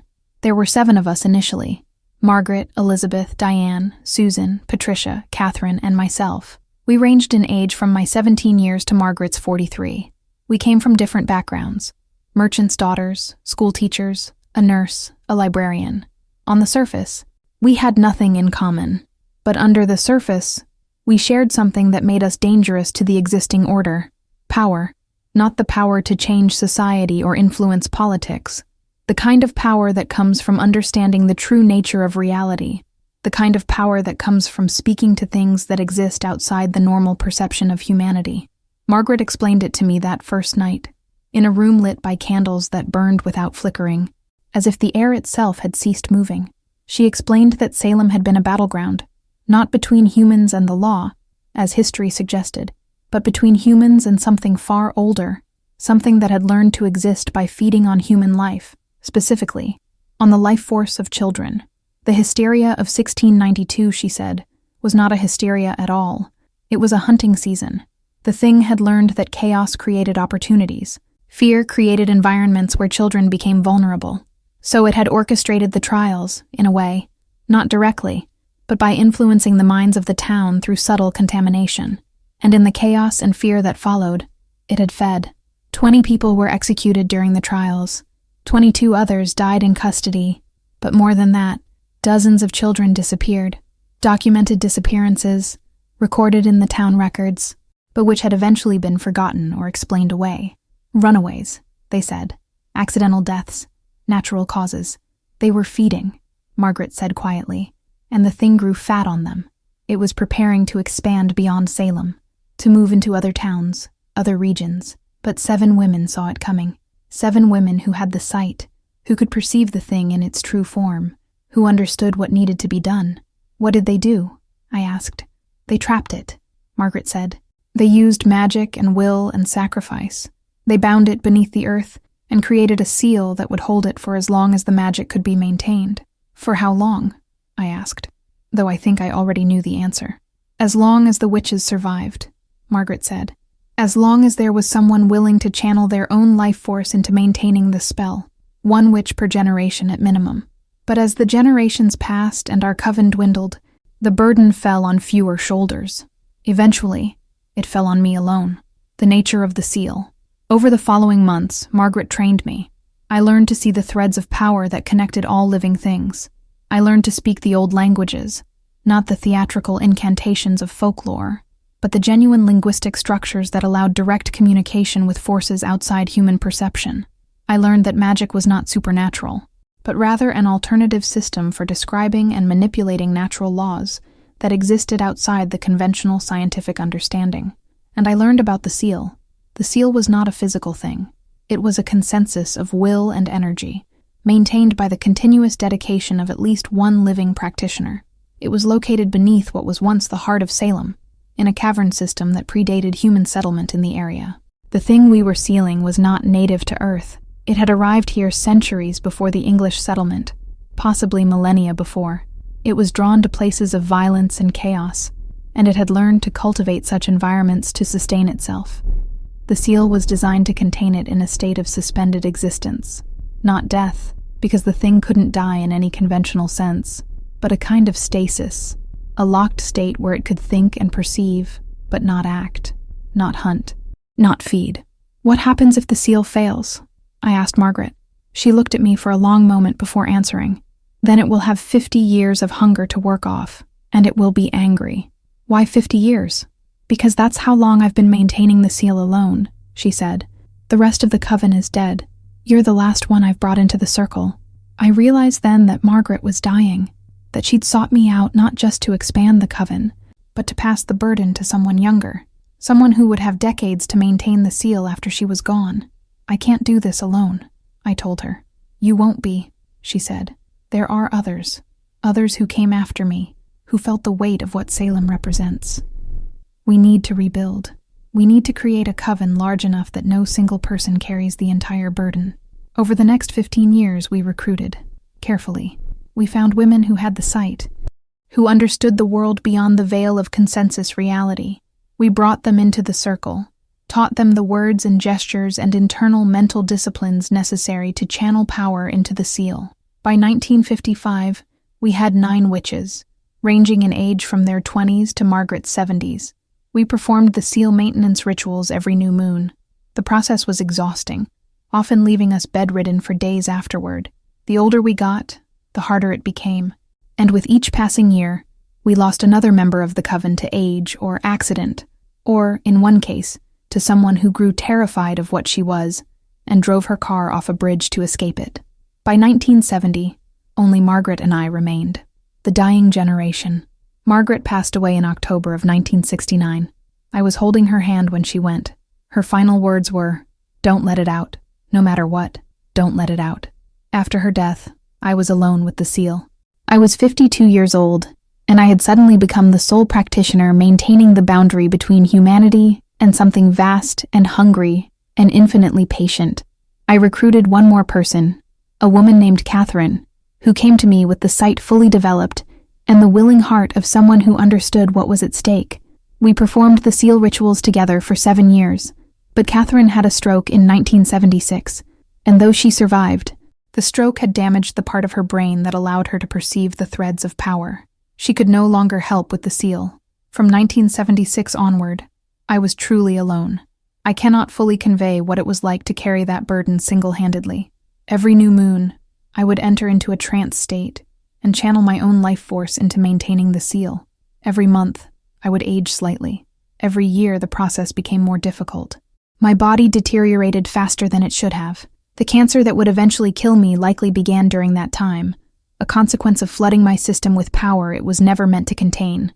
But I did it. Month after month, year after year, I kept the seal intact. The entity beneath the seal tried to break through. I felt it pressing against the boundary. I felt its hunger and its rage. Sometimes, in my dreams, I could perceive what it was, a being of pure predatory instinct, shaped by aeons of existence into something like an organism but fundamentally alien. It had no sympathy, no capacity for mercy. It simply wanted to feed, and the seal was the only thing preventing it from doing so. In 1995, I had a heart attack. It was minor. The doctor said I was lucky to have survived it, but I realized that my body was failing. I realized that I wouldn't be able to maintain the seal indefinitely. Eventually, I would die, and the seal, which required a living consciousness to channel power through it, would fail. I began to panic, not for myself, but for the world, because I knew what would happen when the seal failed. The town learns. I had always been careful to keep my practice hidden. The authorities knew Eleanor Blackwood, the eccentric old woman who lived on the edge of town, who was known for her knowledge of herbs and healing. The locals left me alone, assuming I was harmless. No one knew about the seal, about the coven, about what I was doing every month in the basement of my house. But in October of 1998, a local journalist named David Mitchell became interested in me. He was writing a book about Salem, about the folklore and the modern occult community. He came to my door asking questions, claiming he'd heard rumors that I was involved in some kind of witchcraft practice. I told him nothing. I closed the door in his face, but he didn't leave it at that. He began digging, talking to locals, asking about my history, about the rituals people had witnessed on my property. By the spring of 1999, rumors had spread through the town. The fundamentalist church got involved. They began organizing, holding meetings, making noise about occult activity in their community. They started a petition to have me investigated.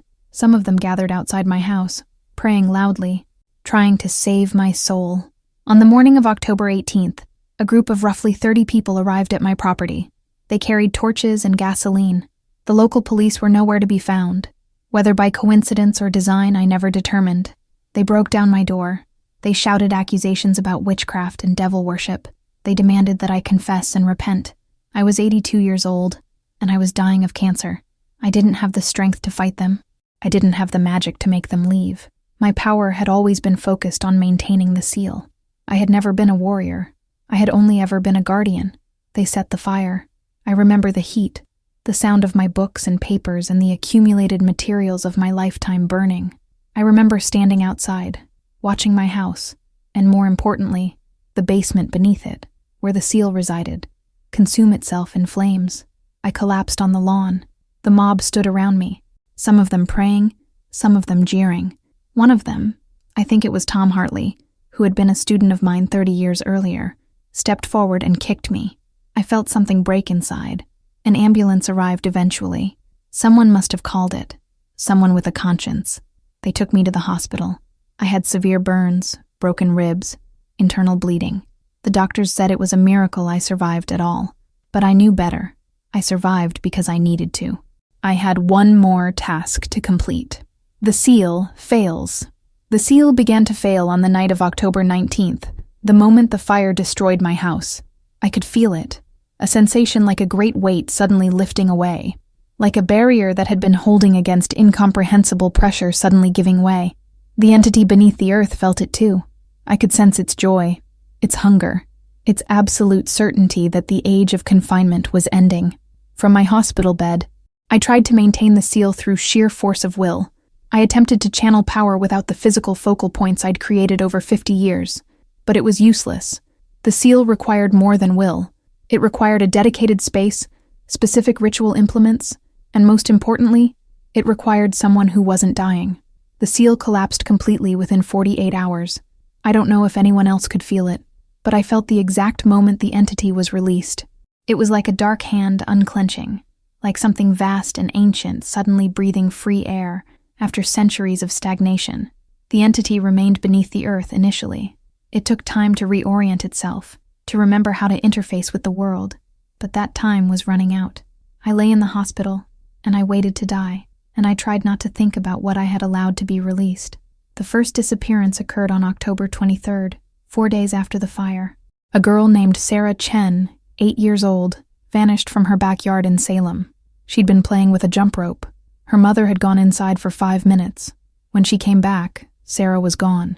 No sign of struggle, no indication of what had happened. By October 30th, 3 more children had disappeared. The police were baffled. There was no pattern, no common factor beyond their age, all children, ranging from 6 to 12 years old.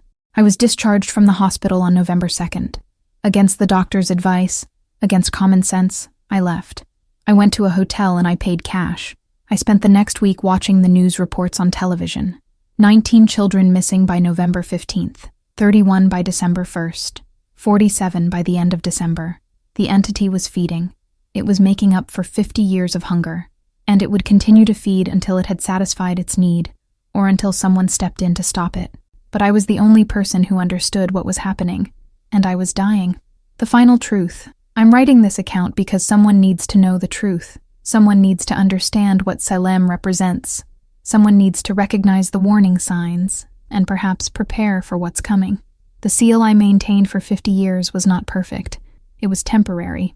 It was always meant to be temporary. A holding action until something more permanent could be created. But the coven dwindled. The knowledge was lost. And I became the sole guardian of a burden that was never meant to be carried by one person. The entity is loose now.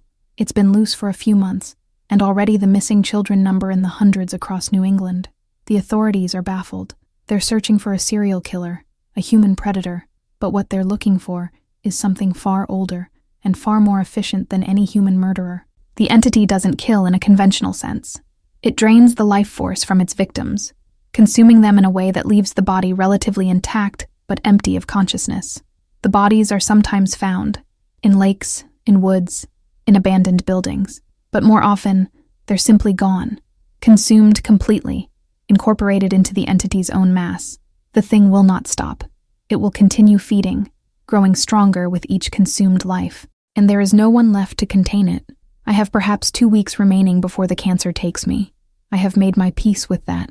I have lived a long life dedicated to a purpose, and when my life ends, the consequences of that ending will unfold as they must. But I am leaving this account as a warning, as documentation, as a confession, if you will. To whoever finds this, I am sorry. I failed in my duty. I could not maintain the seal alone. I could not find enough successors to share the burden. And now the thing that we worked so hard to contain is loose in the world. If you have the sight, if you can perceive the threads of power that connect all things, if you understand the old ways and the old languages, then perhaps you can do what I could not. Perhaps you can create a new seal, a stronger containment. But I wouldn't recommend it. The personal cost is enormous. The sacrifice is absolute. And in the end, there is no guarantee of success. The last witch of Salem did everything she could. It was not enough. Perhaps the next guardian, if one comes, will have better fortune. Or perhaps humanity deserves what's coming. Perhaps the darkness that we tried so hard to contain should be released, if only to remind us that we are not as safe or as separate from the supernatural as we pretend to be. I am Eleanor Blackwood, and I am the last witch of Salem. When I die, so dies the seal that has held back the hunger for 50 years. God help us all. Epilogue. The ongoing hunt. I died on November 20th, 1999. By that date, 234 children had disappeared across New England. The official explanation was a serial killer, possibly multiple killers working in coordination. Manhunts were organized, suspects were arrested and released, but the disappearances continued. By the time of my funeral, a small, sparsely attended affair in an anonymous funeral home, the number had reached 312. The entity has never been identified. It has never been caught. It continues to feed. And in the basement of my burned house, in the cavern system beneath the earth, the seal remains broken. Some nights, people in Salem report hearing things, strange sounds coming from the ground, cries of children echoing from empty air, shadows that move against the light instead of with it. I am dead.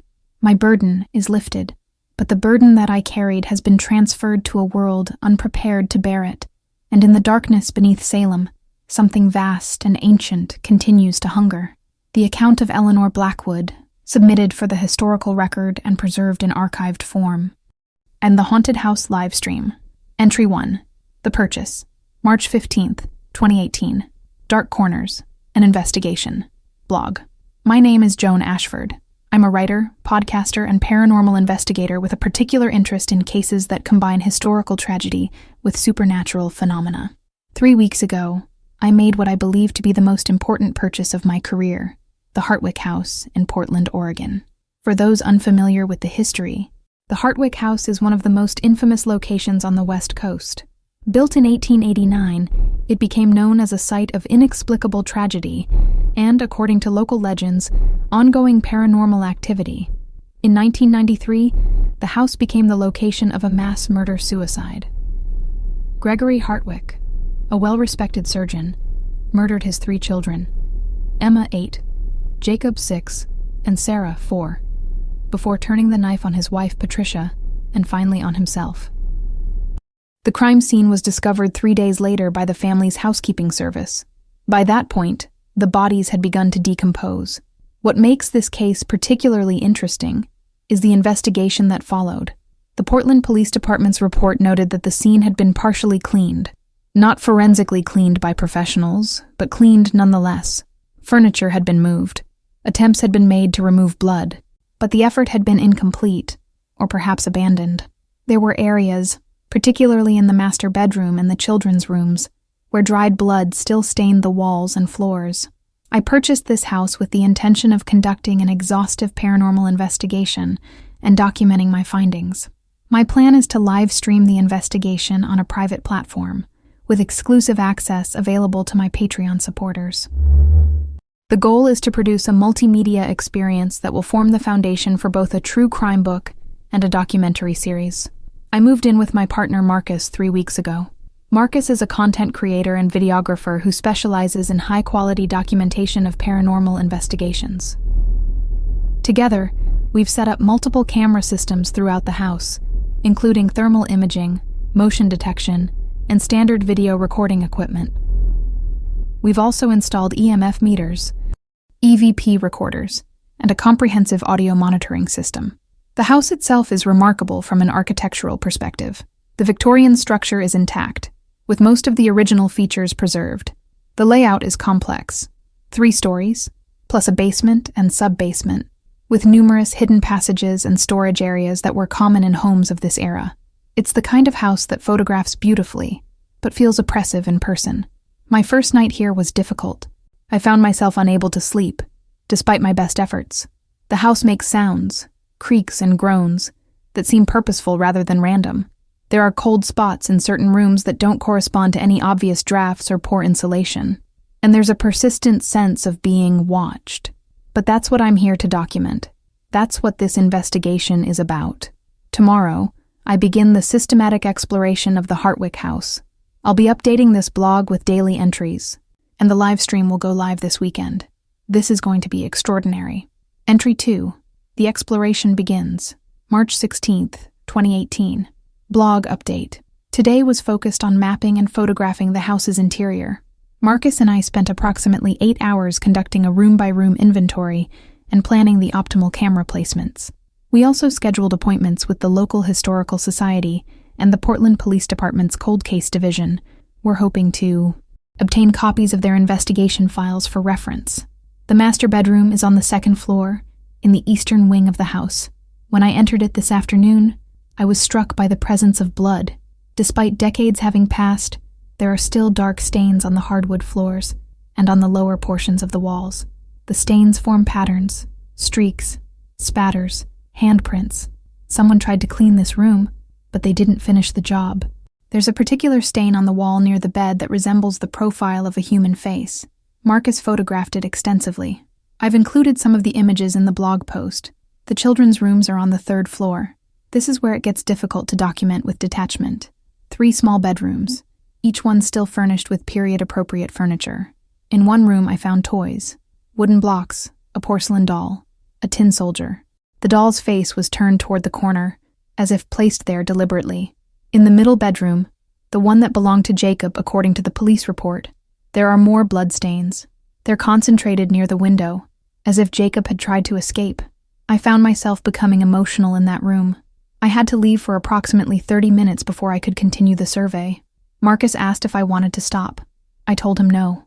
This is what I signed up for. This is the job. By evening, the house felt colder, more present.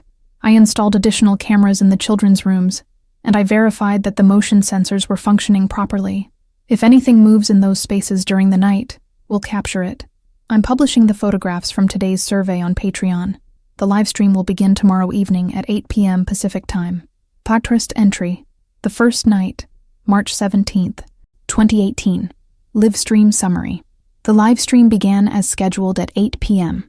Approximately 400 viewers connected initially, which exceeded my expectations. Marcus managed multiple camera feeds, alternating between live shots from various rooms and close-ups of our investigation equipment. During the first 2 hours, nothing particularly remarkable occurred. We toured the main floor, discussing the house's architecture and history. I provided context about Gregory Hartwick and his family. I explained the circumstances of the crime and the incomplete investigation that followed. At approximately 10:47 p.m., the living room temperature dropped by roughly 12 degrees in the span of 3 minutes. Our thermal imaging camera captured this on video. Several viewers in the live stream chat noticed and commented on the sudden shift. One viewer suggested it was merely a draft from an old house. Another suggested it was the beginning of paranormal activity. I remained skeptical. Old houses settle, temperatures fluctuate, but then Ellie disappeared. Ellie is my cat. I brought her with me when Marcus and I moved in. She's been my companion for 7 years. During the live stream, she was sitting on the back of the couch in the living room, calmly observing our investigation. At 10:53 p.m., she suddenly stood up, her ears flat against her head, and bolted from the room. I called after her, but she didn't return. I checked her usual hiding spots, under beds, in closets, behind the washing machine in the basement. No sign of her. I was genuinely worried. I ended the live stream at 11:15 p.m. and spent the next hour searching the house. By midnight, I had to accept that Ellie had either escaped through an open door or had found a hiding spot so secure that I couldn't locate her. I didn't sleep that night. I sat in the living room with Marcus, both of us on edge, both of us worried about the cat. At 7 a.m., Ellie reappeared in the kitchen. She was wet, as if she'd been in water. Her fur was matted, and her eyes had a vacant quality I'd never seen before, as if something was looking out through them that wasn't Ellie. She hasn't been the same since. Ciananu Entry 4, The Discovery, March 19th, 2018. Blog update, private entry. I need to document something that I'm not yet prepared to share with the live stream audience. Something that I'm still trying to understand myself. After Ellie disappeared, I installed a GPS tracker on her collar. Not a microchip. I already had one of those. But a small waterproof camera and GPS transmitter typically used for wildlife documentation. The device was approximately the size of a matchbox and recorded continuous video to a cloud storage system. Today, while reviewing the footage from when Ellie disappeared, I noticed something odd. At 10:53 p.m., she did bolt from the living room, but the footage shows her moving directly to a door in the hallway. Not a door I'd ever opened. A door that appeared to be part of the wall itself, concealed by the Victorian wallpaper and trim. Ellie essentially walked through a door that I didn't know existed. The camera footage picked up movement in the hallway beyond that door. A figure, humanoid but wrong, proportions slightly off, movement too fluid. The figure seemed to notice Ellie and reach toward her. The video became corrupted at that point. There was approximately 90 minutes of missing footage. When the video resumed, Ellie was being held in what appeared to be a basement chamber. The walls were stone. There were chains hanging from the walls. And in the shadows, I could see other shapes, other things. I showed Marcus the footage. He went pale. He wanted to call the police. I told him no, not yet. I needed to understand what was happening first. Today, I found the door. It's in the hallway on the second floor, approximately where Ellie's camera indicated. It's been concealed so effectively that I walked past it dozens of times without noticing it. But once you know it's there, it's obvious. A slight discoloration in the wallpaper that marks the outline of a door frame. I haven't opened it yet. I'm documenting this for my own protection. If something happens to me, this record will exist. I'm going to open the door tomorrow. Journal Entry 5, The Sub-Basement, March 20th, 2018. Livestream, Special Investigation Episode. I opened the door this morning. Behind it was a staircase descending into darkness. I debated whether to open this investigation to the livestream audience. Ultimately, I decided transparency was important. I set up portable lighting, attached a body camera to myself, and broadcast the descent live.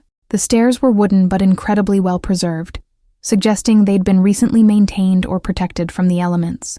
They descended approximately 40 feet before opening into a chamber that I can only describe as vast.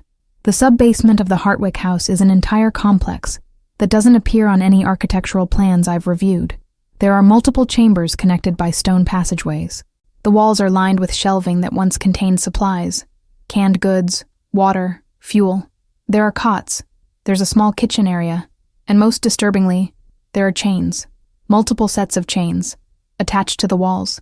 The chains are old, but they've been maintained, cleaned, oiled, and on one set of chains, I found something that made my blood run cold. Scratch marks on the wall, hundreds of them. Tallies.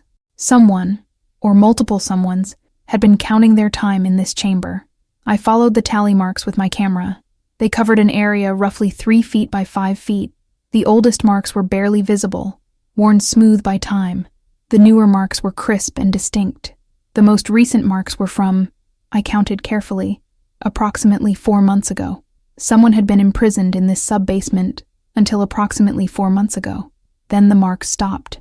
The livestream audience was remarkably quiet during my exploration. Usually the chat is full of theories and speculation, but as I photographed the chains and the tally marks, the messages slowed to a trickle. I continued deeper into the complex.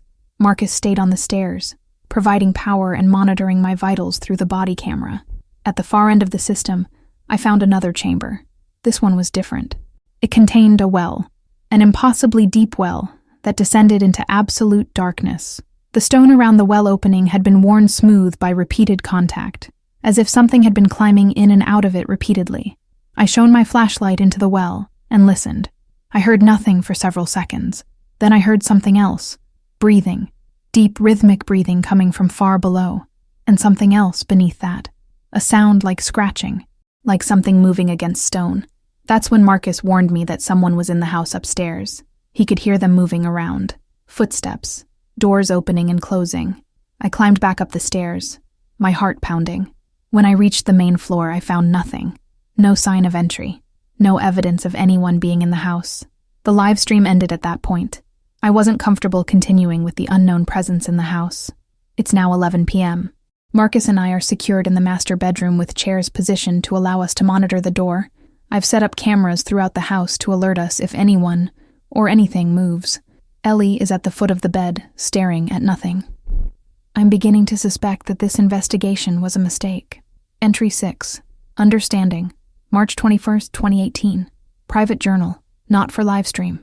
I've been reviewing the security footage from last night. I've also been reviewing historical records about the Hartwick house that I requested from the Historical Society. I'm beginning to form a theory about what this house is. The house was built in 1889 by a man named Thomas Hartwick. Thomas was involved in the early spiritualist movement in Portland. There are records of seances being held at the house in the 1890s. The property was used as a center for paranormal investigations in the early 1900s. Multiple researchers documented unusual phenomena here: apparitions, poltergeist activity, unexplained sounds. Then, abruptly, all investigations ceased. The house fell into private hands. It was passed through several families, each of them remaining for only a few years before moving on. Gregory Hartwick purchased the house in 1985. He was a surgeon, professionally successful, with no documented history of mental illness or violence. Friends and colleagues described him as stable, even-tempered, devoted to his family. Then, in 1993, he murdered his entire family. Was it random psychosis, or was something in this house corrupting him over time?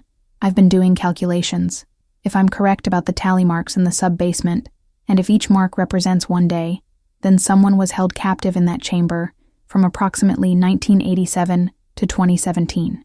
30 years, 3 decades, and if that someone was regularly freed to move around the house, to interact with residents, to potentially influence residents. What if the sub-basement isn't a prison for a human captive? What if it's a containment chamber for something else? I'm going back down there. Alone this time. Marcus is worried, but he's willing to support my investigation. I'm bringing equipment to attempt communication with whatever is in the well. I'm terrified, but I need to understand. Entry 7. The Creature. March 21, 2018. Evening. Audio recording, transcribed. I can hear it now. It's in the walls. I can hear it moving around me. It's been following me through the sub-basement. I installed motion sensors and infrared cameras. The equipment keeps detecting movement. But when I shine my light, there's nothing there. Wait, the well chamber. It's unintelligible sounds. The cameras. It's destroying the cameras. All of them are. The feeds just went dead. Every single one. It's here. It's Jesus. It's right. Audio distortion. My light the beam isn't working.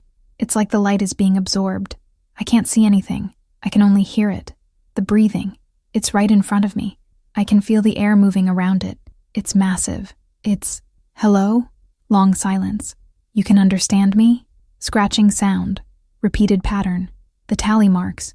You were counting. You were counting the days. 30 years of, how did you survive that long? Sound of movement. Chains rattling. What do you want? What do you need? Sound similar to speech but not human speech. I don't understand. I can't. My phone's camera has no battery. Everything's the equipment. It's all impact sound. I'm on the ground. My arm. Something's holding my arm and it's cold. Impossibly cold. Like touching something that's been frozen for decades and then, help me. Marcus, I need. Audio ends abruptly. Entry 8. The Rescue. March 22nd, 2018. Marcus's account. Recorded statement. Joan went down into the sub-basement at 3:47 p.m. on March 21st. I was monitoring her through the body camera and audio feed. At approximately 4:13 p.m., the feeds went dead. I waited for 15 minutes before attempting to contact her. When she didn't respond, I called 911. The police arrived at 4:58 p.m. I showed them the surveillance footage and explained about the hidden chamber. They sent officers down to investigate. They found Joan in the well chamber. She was unconscious but alive. Her left arm had extensive bruising and what appeared to be impact trauma, as if something large had struck her with considerable force. The officer said the chamber was cold, dangerously cold, approximately 40 degrees, despite the outdoor temperature being in the mid-60s. Joan was taken to the hospital. The police conducted a preliminary investigation of the sub-basement and found exactly what I'd warned them about: evidence of long-term human habitation, the chains, the tally marks, the supplies. They also found something else. In the well chamber, they found remnants of clothing, specific items that, when cross-referenced with missing persons reports from the previous 30 years, matched 17 separate individuals. All of those individuals had been missing without a trace. All of them had last been seen in Portland. All of them disappeared between 1987 and 2017. The police launched a comprehensive investigation. They brought in specialized equipment to examine the well. What they found at the bottom of the well remains classified, according to their official statement. All I know is that whatever they found was significant enough to call in federal authorities. Entry 9. Joan's recovery, April 10th, 2018. Final blog entry. Joan was discharged from the hospital 12 days ago. Her injuries have largely healed, though she experienced lingering nerve damage and psychological trauma that will likely require months of therapy to process. She's asked me to publish this final entry on her behalf. She requested that the livestream channel be shut down and that all footage be archived and made available to law enforcement. She also wanted to share her final thoughts about the Hartwick house and what she experienced. I don't think I was meant to purchase that house. I don't think I stumbled upon some paranormal opportunity through luck or coincidence. I think the house, or whatever exists within it, was actively calling me there. When I was held captive in that chamber, in the absolute darkness surrounding that well, I experienced something that I can only describe as communion. I was able to perceive something vast and ancient and fundamentally alien to human existence. It had been imprisoned in that well for decades, possibly centuries. It wasn't malevolent in any conventional sense. It was simply present, conscious, and incredibly lonely. The tally marks weren't counting days of captivity. They were counting interactions. Each mark represented a time when someone from the house, a resident, a visitor, had reached out to acknowledge the thing in the well, to provide it with connection, with confirmation that it wasn't entirely alone. Gregory Hartwick didn't murder his family in a fit of psychotic rage. He murdered them because the thing in the well asked him to. It needed them. It needed their life force. It had been using the residents of the Hartwick house as a feeding mechanism for over a century. The house isn't haunted. The house is alive. It's a living organism that reproduces through tragedy. It cultivates violence within its walls. It feeds on death and suffering. And I was invited there to become its next feeding station. I won't be returning to the house. The property has been seized by federal authorities pending investigation, but I know what will happen eventually. Once they determine there's no conventional crime to prosecute, they'll return the house to private ownership, and someone else will purchase it. Someone desperate for content, for a story, for meaning, someone like I was, and the house will welcome them. I've decided not to publish my investigation as planned.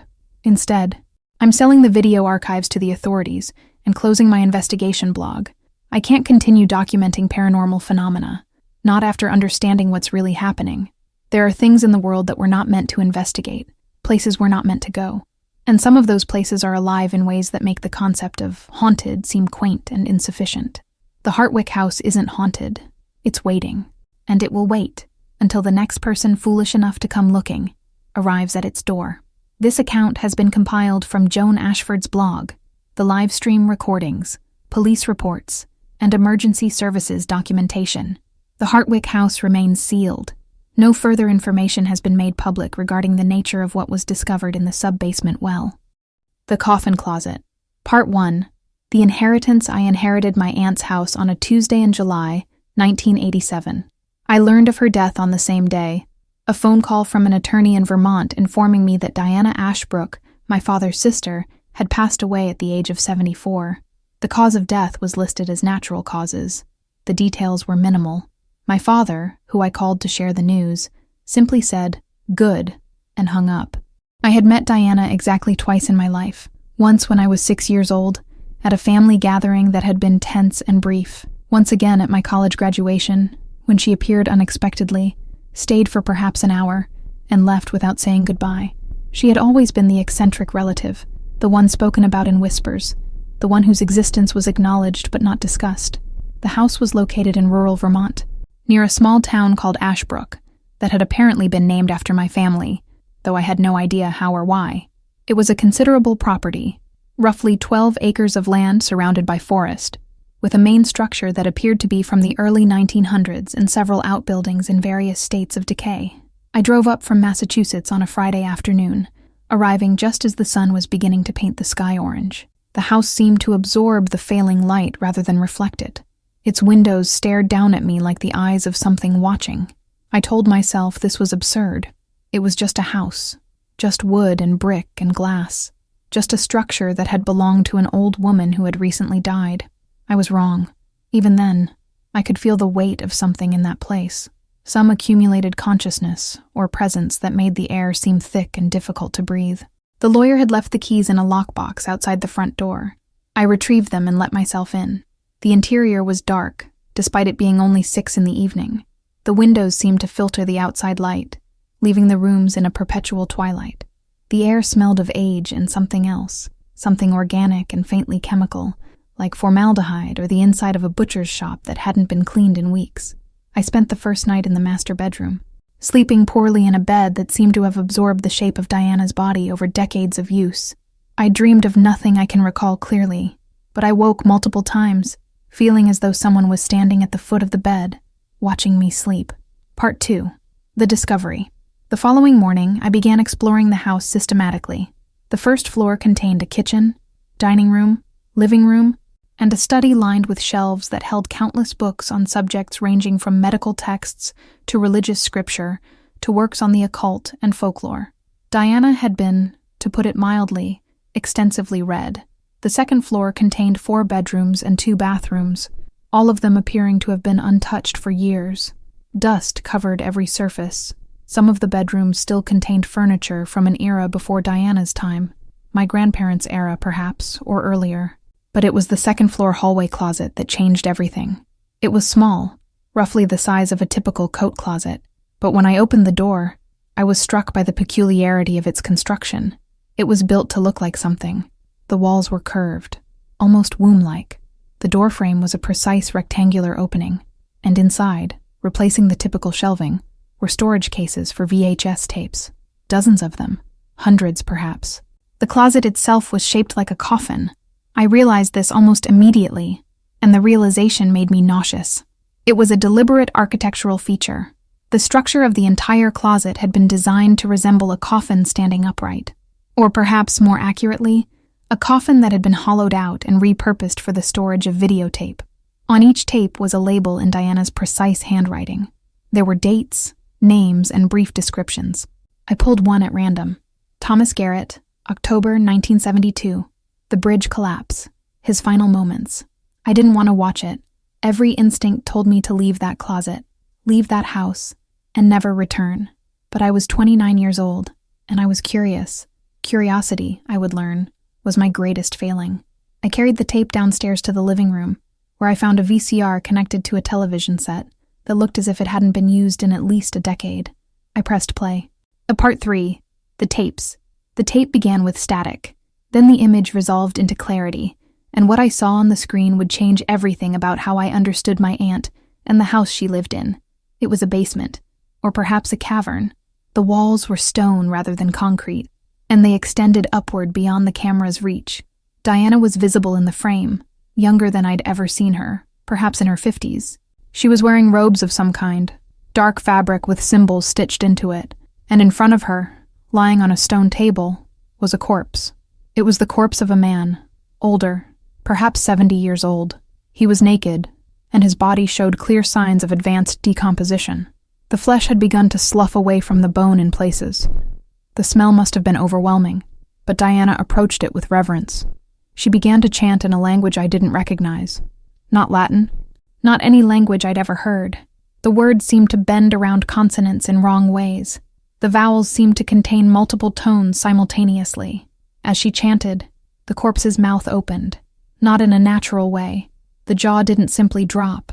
The mouth expanded, stretching the desiccated flesh, opening far wider than any living mouth could open. And from it, a voice emerged. The voice was inhuman. It didn't have a single tone, but rather seemed to consist of multiple voices speaking at once, in harmony, and it spoke words in that same impossible language Diana was using. The conversation continued for perhaps 5 minutes, Diana asking questions, the corpse, or the thing using the corpse to speak, answering. Then Diana reached out and gently closed the corpse's mouth. The body went still. She removed her robes, underneath which she was wearing normal clothes. She cleaned her hands with water from a pitcher, and the tape ended. I sat in the living room for perhaps an hour after the tape finished, unable to move. The logical part of my brain was offering explanations. It was special effects. It was performance art. It was a macabre fantasy, recorded in Diana's attempt to create horror content decades before the internet made such things commonplace. But I didn't believe any of that. What I'd seen had the weight of reality. The details were too specific, too grotesque. Diana wasn't performing. She was conducting some kind of ritual. I watched another tape, and then another. Each one was similar in structure. Diana in robes, a different corpse, a different conversation. The bodies varied in state of decomposition. Some were fresh, others were so deteriorated they barely maintained human shape. But in every case, Diana managed to extract speech from them. The conversations themselves were difficult to follow. Diana was asking the corpses about their lives, their deaths, their experiences beyond the moment of dying. The corpses answered, though answer might not be the correct word. They responded in that inhuman, multi-toned voice. They provided details about their final moments. They described sensations of dying. They discussed things they'd experienced after death. By the time I'd watched my 8th tape, I was certain of one thing. Either my aunt had been engaged in the most elaborate and disturbing fraud I could imagine, or she had genuinely discovered a way to communicate with the dead. Part 4. The changes begin. I stayed in the house that night, though I had no intention of doing so. As evening fell, I found myself unable to leave, not due to any external force, but rather because I was transfixed by the tapes. I moved through them chronologically, beginning with the earliest date I could find, June 1952. The tape quality was poor, the color washed out and unstable, but Diana's presence was clear even then. She looked 20 years old, perhaps younger, and the corpse before her was that of a woman, possibly Diana's mother. Diana was crying as she performed the ritual, her voice shaking as she chanted. The corpse spoke. It told Diana that it loved her, that it was proud of her, that it had always known Diana was special, that it was waiting for her on the other side. Watching this tape, I wept. I understood in that moment what Diana had been doing. She hadn't been engaged in witchcraft or necromancy for its own sake. She had been trying to maintain contact with the dead. She had been conducting funerals without funeral homes, maintaining relationships beyond the boundary of death. It was, in its own way, beautiful, but it was also completely insane. I fell asleep on the living room couch around midnight. I woke at 3 a.m. to the sensation of cold water dripping on my face. I opened my eyes, disoriented. The room was dark. I was alone, but there were wet footprints on the floor leading from the hallway into the living room, stopping directly beside the couch. I turned on all the lights in the house. There was no one there, no sign of anyone having entered. The doors were locked. The windows were closed. But the footprints were real, muddy, wet imprints that seemed fresh. As I watched, they began to fade, the moisture evaporating impossibly quickly, the mud drying to powder that crumbled into nothing when I touched it. I didn't sleep the rest of that night. Part 5. Escalation. The next morning, I considered leaving. I called a real estate agent and asked about listing the property, but I found myself reluctant to abandon it. There was something almost compulsive about my need to understand what Diana had been doing.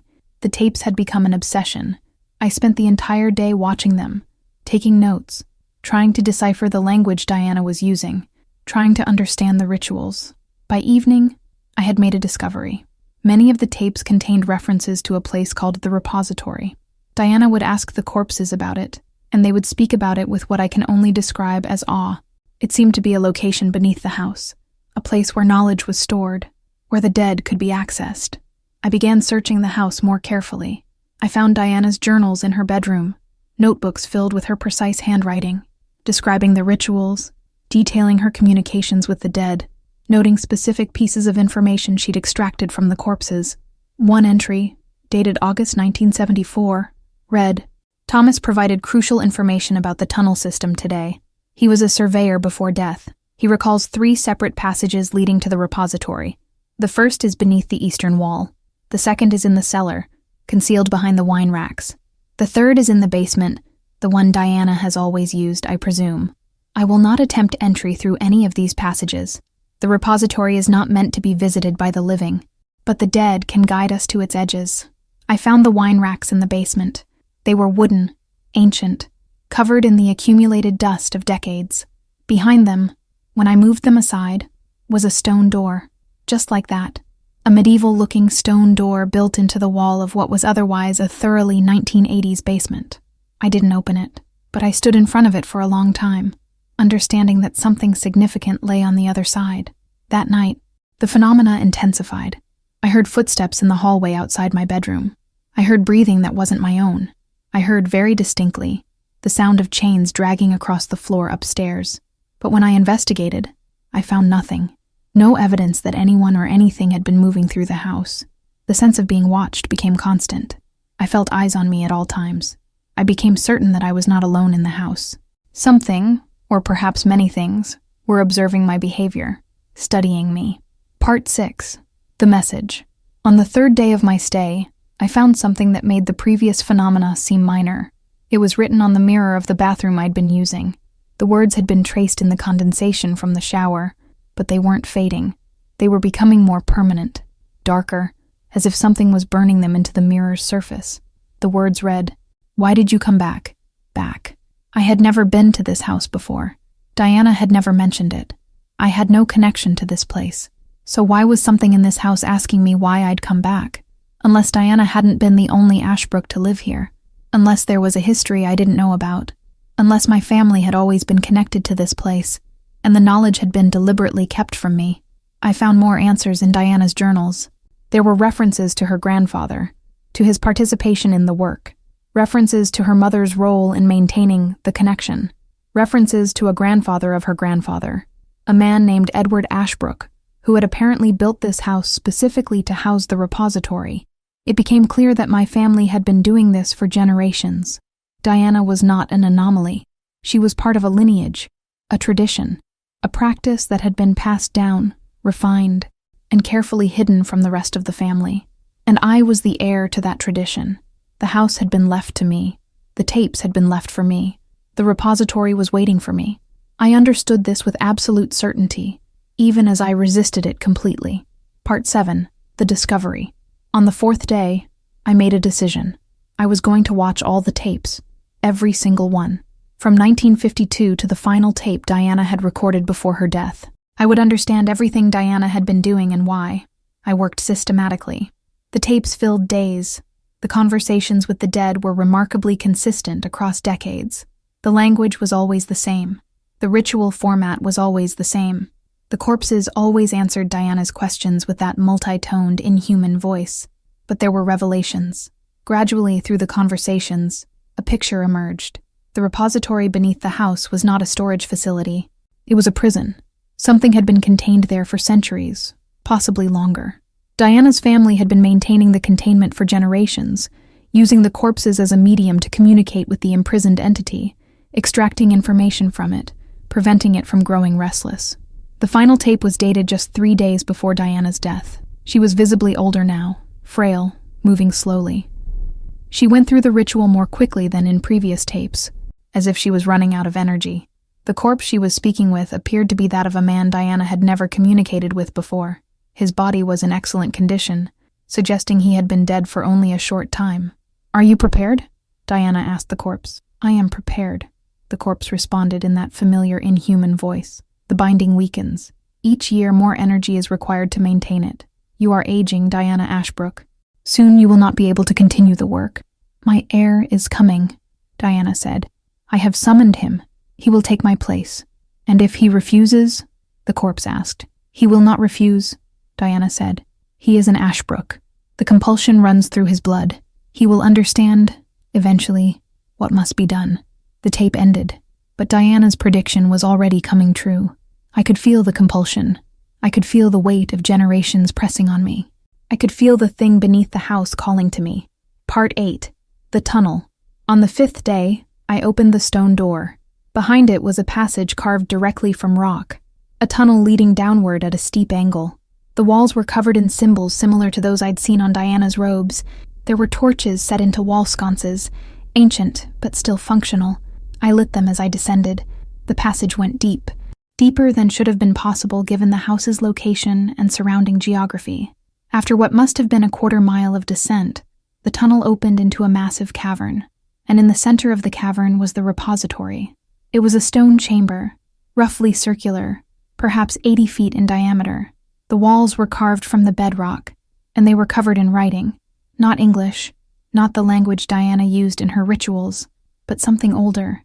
The symbols seemed to hurt to look at directly, as if they were conveying information that human eyes weren't designed to process.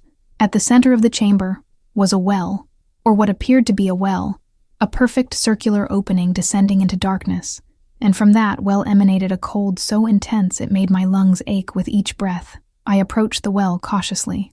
There was something at the bottom of it I could feel, something vast and patient, and absolutely focused on me. Something that had been aware of my presence since the moment I entered the house. Something that had been waiting for Diana to die, so that someone new could take over the maintenance of the binding.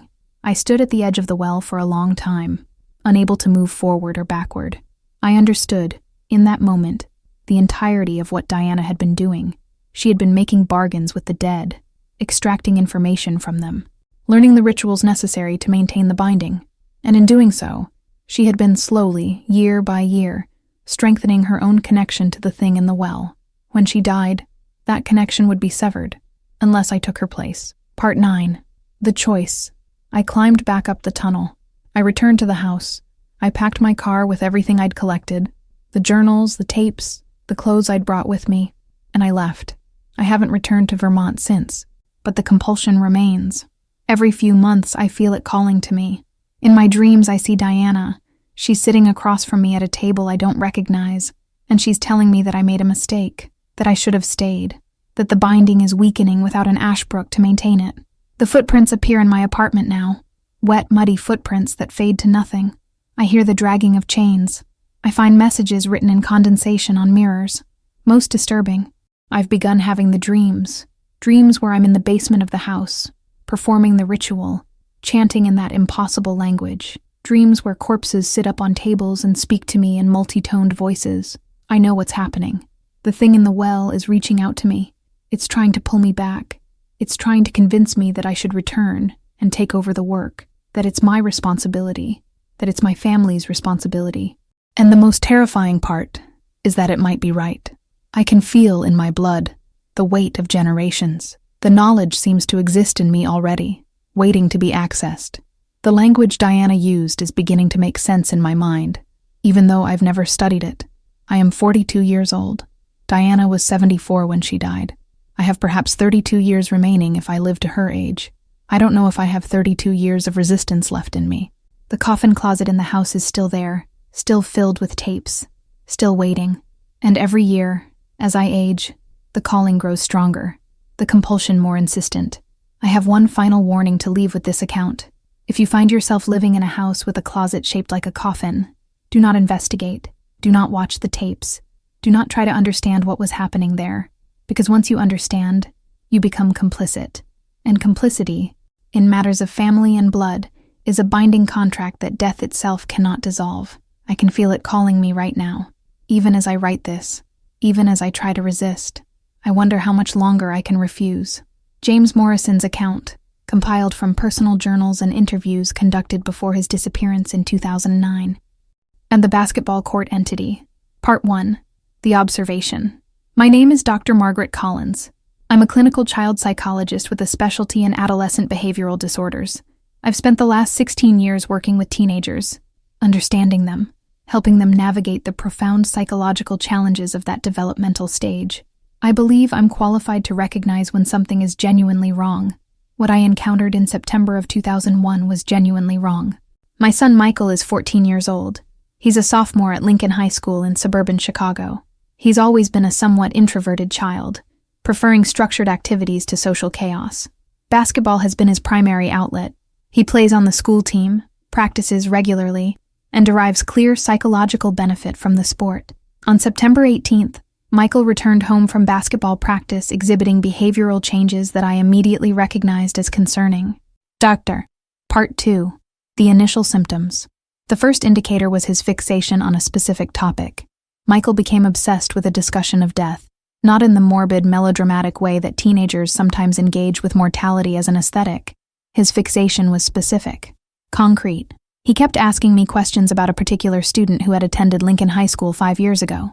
A boy named David Fitzgerald. Did you know David Fitzgerald? Michael asked me at dinner on that first evening. I didn't know David Fitzgerald.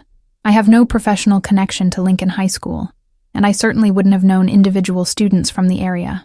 No, honey. Why are you asking? He drowned, Michael said. In the pool at Lincoln High. Nobody really talks about it much now. But he drowned during a team practice, and they never really figured out what happened. His lungs were filled with chlorine, but the autopsy said there was other stuff in there too. Things that shouldn't have been in lungs. Things that shouldn't have been in a pool. I asked him where he'd learned this information. He said one of the boys on the basketball team had mentioned it. Just casual conversation. But Michael couldn't let it go. He spent the next hour asking me detailed questions about David Fitzgerald's death. Questions that suggested he'd been researching the topic extensively. This was unusual. Michael typically doesn't fixate on morbid topics. Over the following week, the behavioral changes escalated. Michael began demonstrating knowledge of other deaths. He knew about a teacher who'd died of a heart attack in 1998. He knew about a janitor who'd been hit by a car in the parking lot in 1999. He knew specific details about these incidents that should not have been available to a 14-year-old, details that I verified afterward and confirmed to be accurate. When I asked him where he was learning this information, he became evasive. He said he just knew things, that he could access information through means he couldn't clearly explain. This response was clinically consistent with confabulation or false memory formation, but the accuracy of the information suggested something more complex. Part 3. The ritual. The behavioral changes extended beyond his fixation on death. Michael began engaging in ritualistic behaviors. Specific ones. I first noticed this when I went to wake him for school. He was sitting on the edge of his bed at 5:47 a.m., 17 minutes before his alarm was set to go off, completely still, staring at the wall. When I asked him what he was doing, he said he was aligning with the others. Aligning with the others? Michael, it's almost time to get ready for school. They're all doing it, he said. Right now, the football team, the basketball team, the soccer players, we're all sitting quietly, preparing, getting ready. I felt concern at this. The language suggested coordination between multiple people around a specific behavior. It suggested social pressure, possibly initiation ritual, possibly something more concerning. I called Lincoln High School and spoke with Principal James Reynolds. I described Michael's behavior and asked if there was any organized ritual or hazing activity happening among the students. Principal Reynolds assured me there was nothing like that. He suggested that Michael might be experiencing stress or social pressure that was manifesting in unusual ways. He recommended that I schedule a session with the school counselor. I was skeptical of his dismissiveness, but I scheduled the appointment anyway. Part 4. The investigation deepens. Over the next 2 weeks, I became increasingly convinced that something systemic was happening at Lincoln High School. Multiple conversations with Michael revealed that dozens of students were exhibiting similar behavioral changes. They were all having the same types of experiences: the ability to access information about deaths at the school, the compulsion to engage in ritualistic behaviors, the sense of being aligned with the others. The most disturbing revelation came when Michael told me about the foot washing ritual. We meet in the bathroom, he explained. We take turns washing each other's feet. It's part of the alignment process. It's preparing us for something. I was alarmed. Michael, I need you to tell me exactly what's happening. I can't, he said, and there was genuine distress in his voice. I'm not supposed to talk about it. Talking about it breaks the alignment. But you're asking, so I have to answer, even though it's breaking something inside me. This response was concerning on multiple levels. It suggested that Michael was aware of the abnormality of his behavior, but felt compelled to continue it. It suggested external influence, either social pressure or something more sinister. I called Principal Reynolds again. This time I was more specific about what I was hearing. I mentioned the foot washing ritual, the meeting in bathrooms, the apparent synchronization among multiple students. Principal Reynolds' response was dismissive, bordering on hostile. He suggested that I was reading too much into typical teenage behavior. He implied that my profession was making me see pathology where none existed. He stated that he was aware of no ritual activities at the school and saw no need for investigation. I asked if I could interview the school counselor. He said the counselor was too busy. He asked if I planned to involve outside authorities. His tone made it clear that doing so would be problematic. I hung up feeling frustrated and increasingly certain that something significant was being concealed. Part 5. The convergence. By late September, the behavioral changes in Michael had accelerated dramatically. He was losing weight. He was sleeping poorly. He was exhibiting signs of dissociation, periods where he seemed present but mentally absent, staring at nothing for hours. He was also becoming hostile toward me when I asked questions about what was happening at the school. "You don't understand," he said during one of our arguments. "You're thinking about this the wrong way. This isn't bad. This is connection. This is meaning.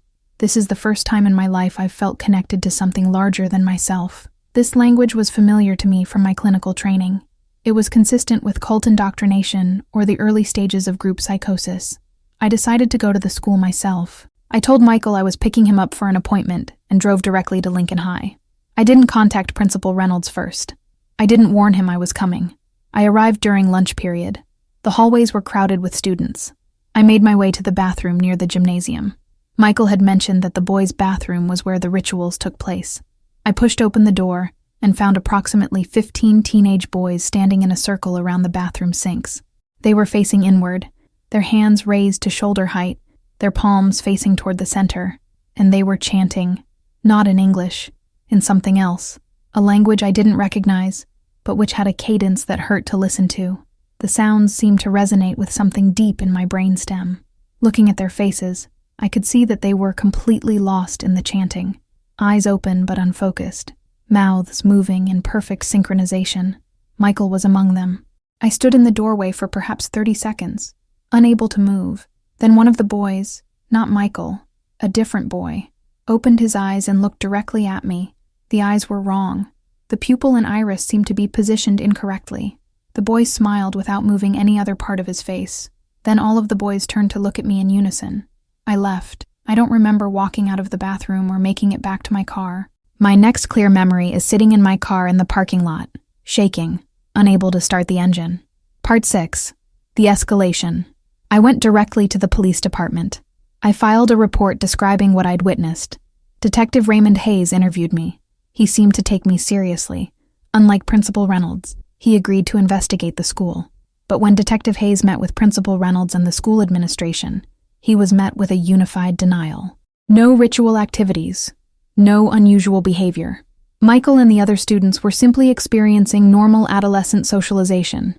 Detective Hayes suggested I might be misinterpreting what I'd seen. He suggested that my background as a psychologist was creating a lens through which I was interpreting normal teenage behavior as pathological. It was essentially the same argument Principal Reynolds had made, just phrased more gently. Without clear evidence of a crime, Detective Hayes said there was little he could do. I was being systematically dismissed. But the situation at the school was not stabilizing. It was escalating. Michael stopped going to school by early October. He claimed to be too aligned to maintain the social facade of regular attendance. He spent his days in his room, staring at nothing, occasionally chanting in that terrible language. I made the decision to have him admitted to a psychiatric facility for evaluation. I told him I was concerned about his mental health and wanted professionals to assess him. Michael didn't resist. He went to the hospital willingly, almost as if he was relieved to be there. The psychiatric evaluation lasted 3 days. The doctors found nothing clinically wrong with Michael. His cognitive functioning was normal. His emotional responses were appropriate. His claims about the rituals were interpreted as either fabrication or evidence of mild dissociation related to normal adolescent stress. They recommended I allow him to return home and suggested I consider therapy for myself. Specifically, therapy focused on letting go of my need to pathologize my son's normal development. I brought Michael home. Part 7. The Connection. It was on that night, October 8, 2001, that I began to understand the true nature of what was happening. I was lying in bed, unable to sleep, when I heard Michael begin to chant from his room. The same language, the same cadence.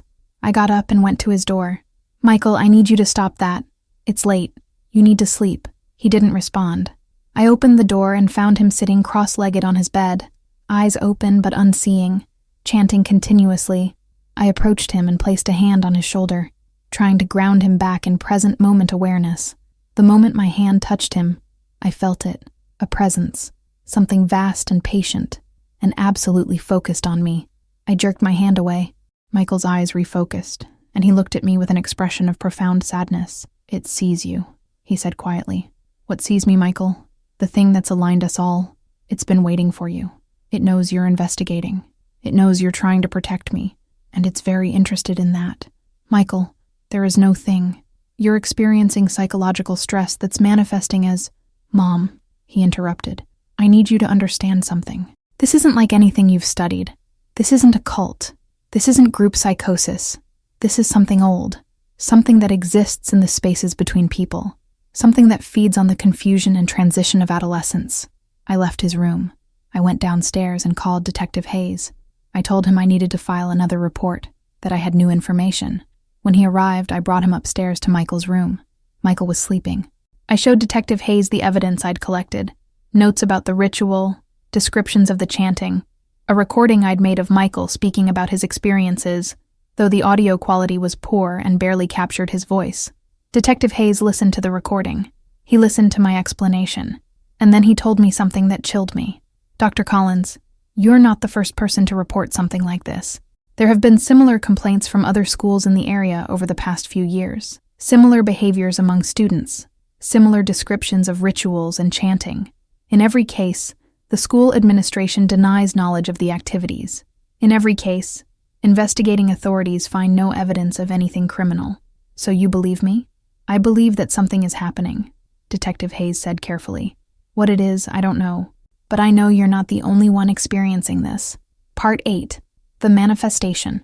On October 15th, I woke to find Michael standing at the foot of my bed, staring down at me in the darkness. Michael, are you all right? He didn't respond. He simply stared, and I could absolutely feel, something else in the room with us. Something vast. Something that was using my son's body as an interface. What do you want? I asked, and I was speaking to the thing, not to my son. To know why you're fighting, a voice responded. It came from Michael's mouth, but it wasn't his voice. It was layered, multitonal, speaking in multiple frequencies simultaneously. To know why you won't let go of your child so he can become part of the network. Because he's my son. Yes, and we are his network, his family, his purpose. He is finally becoming what he was always meant to be. Why do you interfere? I got out of bed slowly. I'm his mother. It's my job to protect him. From what? From purpose? From connection?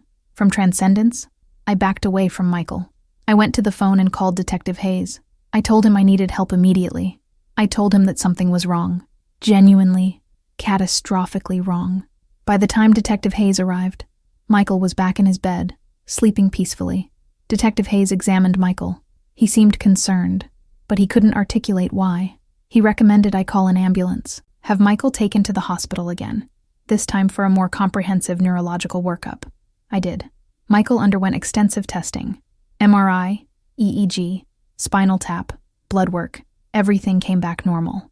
But while I was waiting for the test results, something happened at Lincoln High School. Part 9. The Convergence Point. On October 19th, approximately 43 students from Lincoln High School went to the school's gymnasium during the lunch period. They locked the doors from the inside, and they performed a synchronized chanting ritual that lasted for approximately 18 minutes. The chanting was audible throughout the facility. Teachers and staff reported it as being distressing. Hearing it caused dizziness, nausea, and a persistent headache in those who were exposed to it. When security finally broke into the gymnasium, they found the students standing in a complex geometric pattern on the basketball court. They were all facing the center of the court, their hands raised, their eyes closed, their mouths moving in perfect synchronization. None of them responded to verbal commands. None of them reacted to physical contact. They remained in their positions, chanting, for another 6 minutes, before suddenly stopping simultaneously and collapsing to the ground. All 43 students required hospitalization. All of them were found to have no neurological abnormalities. All of them reported having no memory of what had transpired. Part 10. The Understanding. After the gymnasium incident, the school was closed for investigation. Detective Hayes expanded his inquiry. He began interviewing other schools in the area. He began researching historical incidents at Lincoln High going back decades. What he found was a pattern. Periodically, roughly every 5 to 7 years, there would be an incident. A group of students would engage in synchronized behaviors. There would be a viral illness that swept through the school and caused temporary psychological symptoms, and then it would stop. The affected students would recover, and for several years, the school would function normally. The pattern suggested cyclical activation, something that was dormant most of the time, but periodically activated through mechanisms we didn't understand. Detective Hayes theorized that the basketball court itself might be significant. Lincoln High's basketball court had been built in 1967 on the site of an older structure that had burned down in 1963. Before that, the land had been used for various purposes going back decades. There were no historical records that suggested anything unusual about the location, but the pattern was undeniable. The incidents clustered around the basketball court. The rituals took place in proximity to the court, and the students who were most affected seemed to be those who regularly used the facility, athletes primarily, but also anyone who spent significant time in the gymnasium. Part 11. The Final Revelation. On November 3, 2001, Michael asked to speak with me privately. He seemed lucid, more lucid than he'd been in weeks. He said he needed to tell me something important. The thing that's been communicating through me, he began. It wants me to tell you that it means us no harm. It's not evil or malicious. It's just hungry. It hungers for connection, for meaning, for transcendence beyond the mundane experience of human consciousness. Michael, you need to stop talking like that. You're clearly experiencing some kind of psychological...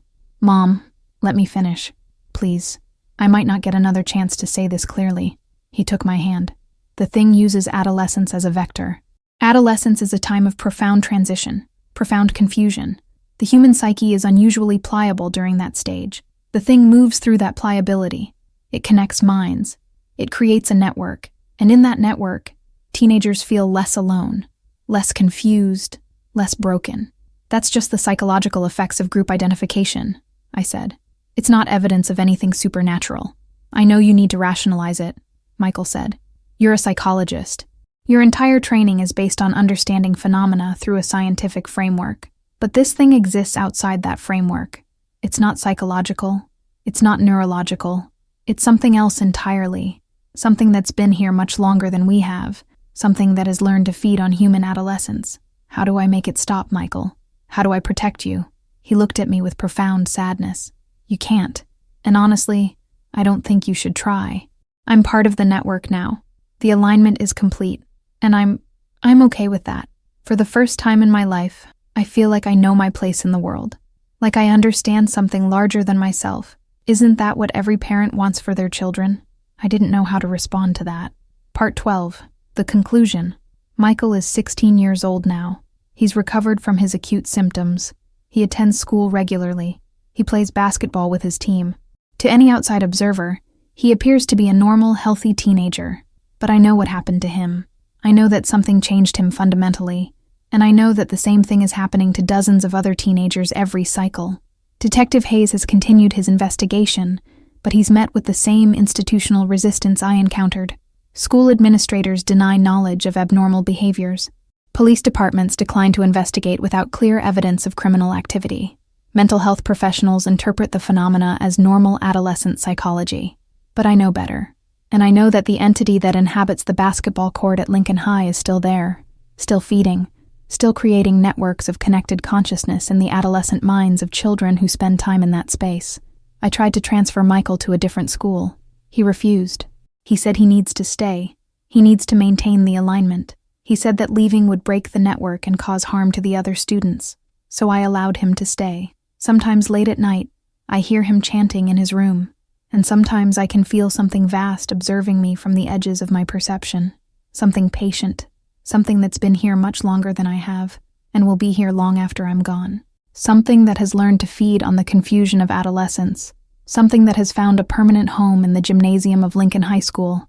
And something that, I suspect, is watching all of us who know about it, waiting to see who will be next to join the network. This account was submitted by Dr. Margaret Collins to the Illinois Department of Education and to the Chicago Police Department on October 31st, 2025. No formal investigation has been initiated. Michael Torres remains enrolled at Lincoln High School. I'm the public pool creature. Part 1. The Night Shift. My name is Robert Sullivan. I've been a pool maintenance worker for 23 years. I've worked at roughly 24 facilities across the Chicago area. High schools, community centers, private clubs, apartment complexes. The work is straightforward. You check chlorine levels, clean the filtration system, remove debris, and perform basic repairs. It's honest work. The kind of job that doesn't require you to think too much about philosophy or the meaning of life. You just show up, do the maintenance, and go home. I was working the night shift at Lincoln Park Community Center on June 18, 1995. I'd been assigned to that facility for about 9 months at that point. My supervisor was Marcus Chen, a 19-year-old kid who worked security and who was supposed to monitor the building while I did maintenance. In reality, Marcus spent most nights asleep in the security office. I didn't care. I liked the quiet of the facility after hours. The pool at night had a quality that daytime visits never achieved. The water was still, undisturbed, reflecting the overhead lights in perfect geometry. There was something peaceful about it. That feeling of peace lasted right up until I noticed that the water looked wrong. Part 2. The first discovery. The pool should have been a certain shade of blue, a pale, translucent blue that indicated proper chemical balance and filtration. The water I saw that night was darker, murky, as if something had disturbed the sediment at the bottom or had bled something into the water. I checked the chemical sensors first. Chlorine was low, but not dangerously so. pH was slightly off, nothing that would account for the discoloration. I began the process of draining and refilling a section of the pool, which was part of the regular maintenance schedule anyway. That's when I noticed the footprints. They led from the deep end of the pool toward the exit door. Wet footprints. The kind that would be left by someone who'd recently climbed out of the water. But the footprints were strange. The proportions were wrong. The stride was too long. The weight distribution seemed uneven, concentrated more heavily on the outside edges of the feet. I stood in the pool area for a few minutes, just looking at those footprints. The rational part of my brain offered simple explanations. A visitor had forgotten to leave before closing time. A homeless person had gotten in during the day. A teenager had snuck in for a midnight swim. But there was something about those footprints that made my skin crawl. I followed them to the exit door. They ended there. The door was locked from the inside. I knew because I'd locked it myself during the final facility check at 9 p.m. Whoever made those footprints had gotten inside the locked facility, gone for a swim, and then evaporated? I called Marcus on the facility phone. He didn't answer. I tried again. Still nothing. I went to the security office and found him asleep in his chair, his feet up on the desk, a half-empty can of Coke on the armrest. "Marcus?" I said, not bothering to soften my voice. He jolted awake, nearly falling out of the chair. "What? What's happening? Did anyone leave the building in the past few hours? Anyone you don't recognize?" Marcus rubbed his eyes, trying to focus. "No, man. Place has been quiet all night. Why?" I described the footprints. Marcus shrugged and said he hadn't seen anyone come through his station. He offered to check the camera logs. We had a few security cameras positioned in the lobby and hallways, though nothing directly in the pool area. He checked the tapes. No one had entered or exited the building since 6 p.m. when the last family swam and left. Part 3. The shoe. I decided to drain more water than planned and do a thorough cleaning of the pool. I wanted to see if there was anything in the water that might explain the discoloration or the strange footprints. As I was skimming debris from the surface, my net caught something. I pulled it up. A child's shoe. A pink sneaker. Roughly size 3 or 4. The shoe was intact, undamaged. Still wet, but not damaged. I took it to Marcus. He looked at it with the same confusion I felt. "Should we call someone?" he asked. I nodded. We called the Chicago Police Department. The police arrived at approximately midnight. 2 officers did an initial walkthrough of the facility. They took the shoe as evidence and asked several questions about who had been in the pool area during the day. I provided them with the sign-in sheets. We kept records of all visitors. According to the sheets, approximately 60 people had visited the pool that day. A significant portion of them had been children. The officers began cross-referencing the shoe with any reported missing children from the surrounding area. By 2 a.m., they had a match. The shoe belonged to 7-year-old Sarah Hayes. She had disappeared from her family's home in the Lincoln Park neighborhood 3 weeks prior. Her parents, particularly her mother, Dr. Patricia Hayes, had been actively searching for her. There had been search parties, flyers, news coverage. Sarah had been missing for 21 days, and her shoe had just turned up in a locked community center pool where there was no record of her ever visiting. Part 4. The investigation. The investigation that followed was chaotic. Police brought in diving teams. They searched the pool thoroughly, looking for a body or any other evidence. They drained the entire pool and searched the bottom. They found nothing else. No clothing, no remains, no indication of how the shoe ended up in the water. Dr. Patricia Hayes was called to the facility to identify the shoe. I watched her reaction when she saw it, the way her entire body seemed to collapse inward, the way she made a sound that wasn't quite a scream, but held all the anguish of one. She asked if they'd found her daughter. When they said they hadn't, she asked how long her daughter had been in the pool before the shoe came off. When they said they didn't know if her daughter had ever been in the pool, she became hysterical. It was the most painful thing I'd ever witnessed. The police asked me additional questions. Had I noticed anything unusual in the preceding weeks? Any signs of unauthorized entry? Any evidence that someone had been using the pool outside operating hours? I tried to remember. Had there been anything odd? I thought back through my recent maintenance logs, and I remembered something from about 2 weeks prior, a collection of black flowers that had been found floating in the deep end. Black tulips, specifically. I'd removed them and thrown them away, assuming they'd somehow gotten into the facility through an open window or door. I told the police about the flowers. They took it seriously. They brought in specialists to determine where the flowers might have come from. One officer suggested they might be a ritual element, some kind of calling card for whoever had taken Sarah. They brought in divers equipped for deep underwater exploration. They checked the filtration system, the intake pipes, any place where a small body might have been concealed. They found nothing. By dawn, the investigation had stalled. The police left the facility with the shoe and a lot of unanswered questions. The community center was closed for the day pending further investigation. Marcus and I gave our statements and were told we might be needed for follow-up questioning. I went home and tried to sleep. I couldn't. Part 5. The second night. The facility was reopened the following day after police cleared it. I was scheduled to work the night shift again. I almost called in sick, but I needed the work, and I told myself that whatever had happened couldn't happen again. The police investigation had made the place safe. That logic proved to be dangerously naive. I arrived at 10 p.m. to begin my maintenance work. The pool looked normal. Clear water, proper color, no visible anomalies. I performed my routine checks and found that the chemical levels had remained stable throughout the day, despite the facility being closed. Someone had maintained them, or the chemicals had balanced themselves naturally. At approximately midnight, I was in the equipment room checking the filtration system when I heard something. A wet sound, like something large moving in the water. I left the equipment room and went to the pool area. The surface was disturbed, ripples spreading across the water as if something large had just moved beneath the surface, but I hadn't seen anything break the surface. I scanned the pool with my flashlight. Nothing visible, but the sense of presence was overwhelming. Something was in the pool with me. I stood at the pool's edge for perhaps 30 seconds, listening, watching. The water went still. Whatever had been moving was now stationary. I decided to walk around the pool's perimeter and get a better view of the entire space. That's when I saw them. More black flowers. Black tulips, arranged in a deliberate pattern at the deep end of the pool. 5 tulips positioned in what looked like a star or pentagram shape. I backed away from the edge. My instinct was to call Marcus and the police immediately, but I hesitated. What if the flowers were just a coincidence? What if I was being paranoid? That hesitation cost me. Something erupted from the water directly in front of me. Part 6. The creature. I don't have adequate language to describe what I saw. I've spent nearly 30 years since that night trying to articulate it to police, to therapists, to doctors, and I've never been able to convey the true nature of what emerged from the pool. It was humanoid.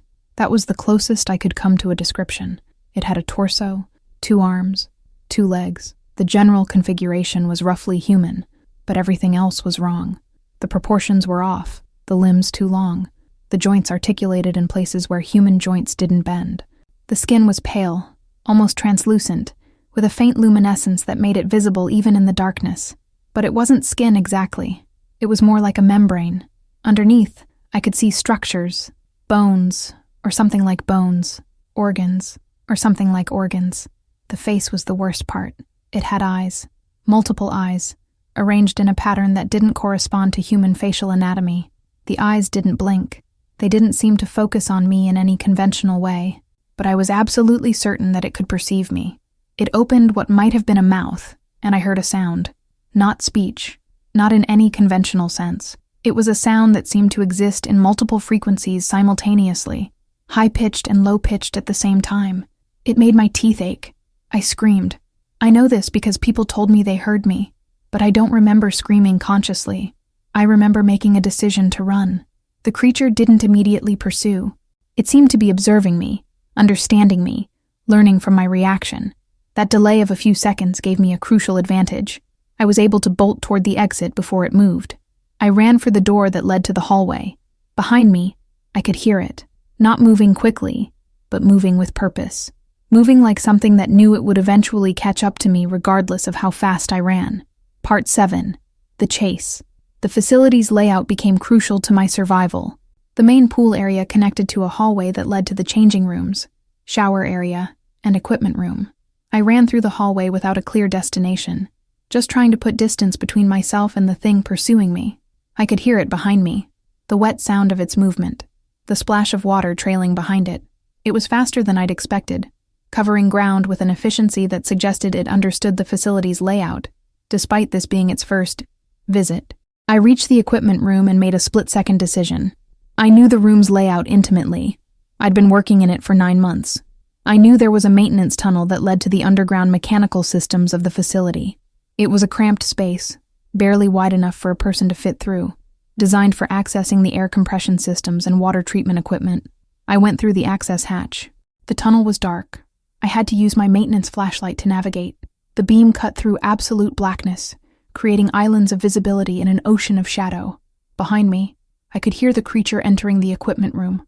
I heard it colliding with equipment, scattering tools, moving with less precision now that it was in a confined space. The tunnel took me deeper into the facility's mechanical infrastructure. I was now beneath the main building, in a network of passages designed for maintenance access. The passages were interconnected, creating a labyrinth that I'd never fully explored. Most of them were dead ends, service access to specific equipment, nothing more. I was running through this maze, trying to remember the path that would lead to the exterior access panel, when I noticed something. The tunnel ahead of me was wet, not just damp, but actively wet. Water was running down the walls, pooling on the floor. This didn't make sense. The maintenance tunnels weren't supposed to have active water flow. They were for air and access, not water. I pressed forward anyway. The water grew deeper, ankle deep, then calf deep. The walls began to change. Instead of the concrete I'd expected, the walls became stone. Rough stone that had been worn smooth by water flowing over it for a very long time. And I realized, with a sensation of absolute horror, that this tunnel predated the community center. This was part of an older structure, something built long before the modern facility had been constructed above it. Part 8. The Underground. I emerged from the tunnel into a chamber. A large chamber. The walls were stone, black stone that seemed to absorb the light from my flashlight. The chamber was filled with water, ankle deep, maybe deeper toward the center. And the air was wrong, cold, heavy, carrying a smell like deep ocean water mixed with something organic and ancient. The walls of the chamber were covered in carvings, symbols, patterns. I didn't recognize the language or the meaning, but there was an intentionality to them. Someone, or something, had spent a very long time creating these marks, and in the center of the chamber was a well, or a sinkhole, a perfect circular opening descending into absolute darkness. The water in the chamber was flowing toward it, creating a gentle but inexorable current. That's when I felt the movement in the water. The creature was no longer behind me. It was below me. I was standing in water up to my ankles, and something vast was moving beneath the surface. The water displaced around me, pushed upward by the creature's passage. I could see the outline of it. Enormous, far larger than the humanoid form I'd seen at the pool. It rose slowly. The water level was actually rising, I realized. The creature was displacing the water by its sheer volume. It broke the surface directly in front of me. But now, it was different. Now I could see that the humanoid form had been just an interface. The actual creature was something else entirely. Tentacles, limbs, appendages that didn't fit any biological taxonomy I could comprehend. I ran, back toward the tunnel, back toward anything that might be a way out. Part 9. The Escape. I don't remember clearly what happened next. My mind has blocked out significant portions of that chase. I know I ran through tunnels. I know I fell several times and scraped myself badly. I know I could hear the creature behind me, moving with inhuman speed through passages it seemed to understand better than I did. At some point, I reached what I thought was a dead end, a chamber with no visible exit. But I was desperate, and I saw an air vent, one of the compression system access points. It was maybe 2 feet in diameter. Not large, but I was a small enough man, and I forced myself into it. The vent was crawl space, tight, suffocating. I had to pull myself forward using my elbows, unable to turn around, unable to see where I was going. I could only move forward. Behind me, I heard the creature attempting to follow. I heard the sound of metal being torn. I heard something give way, but the creature was too large. The vent had been designed for human maintenance workers. It was too narrow for the thing to navigate. I felt the creature's appendages reaching into the vent, trying to grab me. I kicked backward, connecting with something. I heard an inhuman shriek, that same multi-frequency sound that had marked our first encounter. I kept moving forward. The vent seemed to go on forever. My lungs were burning from the effort and the fear. I was certain I would pass out, that I would become trapped in this metal passage, that the creature would simply wait for me to die and then retrieve my body at its leisure. Then my hands broke through to open air. I'd reached the exterior vent. It was covered by a grill, but I was desperate enough to force my way through. I pushed with all my remaining strength, and the grill gave way. I tumbled out onto the ground outside the community center. The night air hit me like a shock. I gasped. I scrambled to my feet and began running. Part 10. After the police found me approximately 2 blocks away, wandering along the street, my clothes torn, covered in water and blood from various cuts and scrapes. I was incoherent, unable to clearly articulate what had happened. The officers thought I'd been mugged. They took me to a hospital. I was hospitalized for 3 days. Physically, my injuries were minor. Lacerations, severe bruising, mild hypothermia from prolonged exposure to cold water. Psychologically, I was a wreck. The police found the black tulip still arranged at the deep end of the pool. They searched the facility again, looking for hidden compartments or entrances that might explain how the creature, or whatever it was, had entered and exited. They found nothing. They checked historical records for the building. The community center had been constructed in 1967, but the land predated that. In the 1800s, there had been a series of interconnected buildings on the site, warehouses, a fish market, and something the records simply referred to as the import house. What was imported, the records didn't specify. The facility was closed for 2 weeks, while a comprehensive inspection was conducted. Police divers went down into the pool filtration system. They followed the intake pipes deeper into the ground. Approximately 40 feet down, they found an opening, a natural cavern system that seemed to extend far deeper than anyone wanted to explore. They sealed the opening. They flushed the system with heavy chlorine. They declared the facility safe for reopening. But I never went back. Part 11. The pattern. It took me years to understand what I'd encountered. I spent countless hours researching, following leads, talking to other pool maintenance workers in Chicago, and I discovered something disturbing. There were other cases, not exactly like mine, but similar. Children going missing near water facilities, pools, beaches, lake access points. In each case, someone reported unusual occurrences, strange flowers, unexplained wet footprints, the occasional shoe or article of clothing left behind. And in at least 3 cases, someone like me had encountered something and barely escaped. One man, a security guard at a beach facility in 1974, had described an encounter almost identical to mine. He'd been hospitalized for shock and psychological trauma. He never spoke publicly about what he'd seen. When I tried to contact him, I was told he'd died by suicide in 1983. Another case, a janitor at a public pool in 1988, had submitted an official report to the Chicago Parks Department describing a creature in the water. The report was dismissed as a hallucination caused by chemical exposure. The janitor was fired and later moved out of state. The pattern suggested something had been hunting in Chicago's water systems for decades, maybe longer. The black tulips seemed to mark areas where it was active, calling cards or territorial markers. The creature appeared to be selecting young children as its primary targets, though the mechanism of how it was acquiring them remained unclear. I tried to report my suspicions to the police. Detective James Morrison actually listened to me. He took notes. He seemed genuinely interested, but ultimately, without concrete evidence, there was nothing he could do. The facility had been cleared. No crime scene evidence remained. And I was a maintenance worker reporting second-hand information about a creature I couldn't prove existed. Part 12. The Final Truth. 29 years have passed since that night in 1995.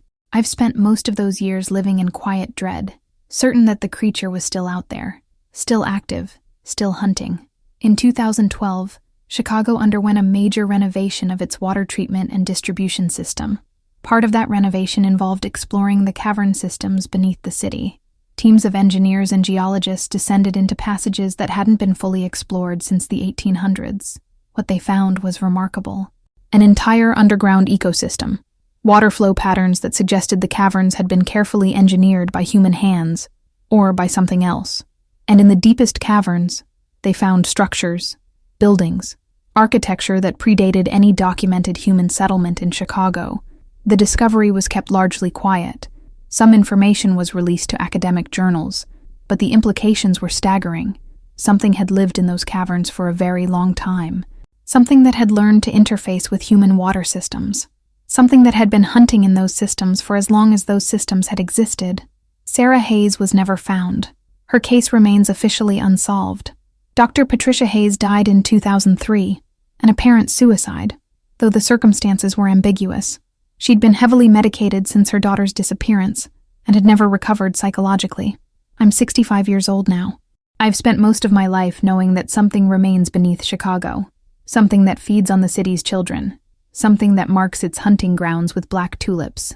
I'm writing this account because I believe people need to know, not to create panic, but to create awareness. The creature didn't leave Chicago. It's still there, still active, still leaving its black flowers as markers. If you live in Chicago, if you have children, be aware, be cautious around water. Be mindful of any unusual phenomena at pools or water facilities.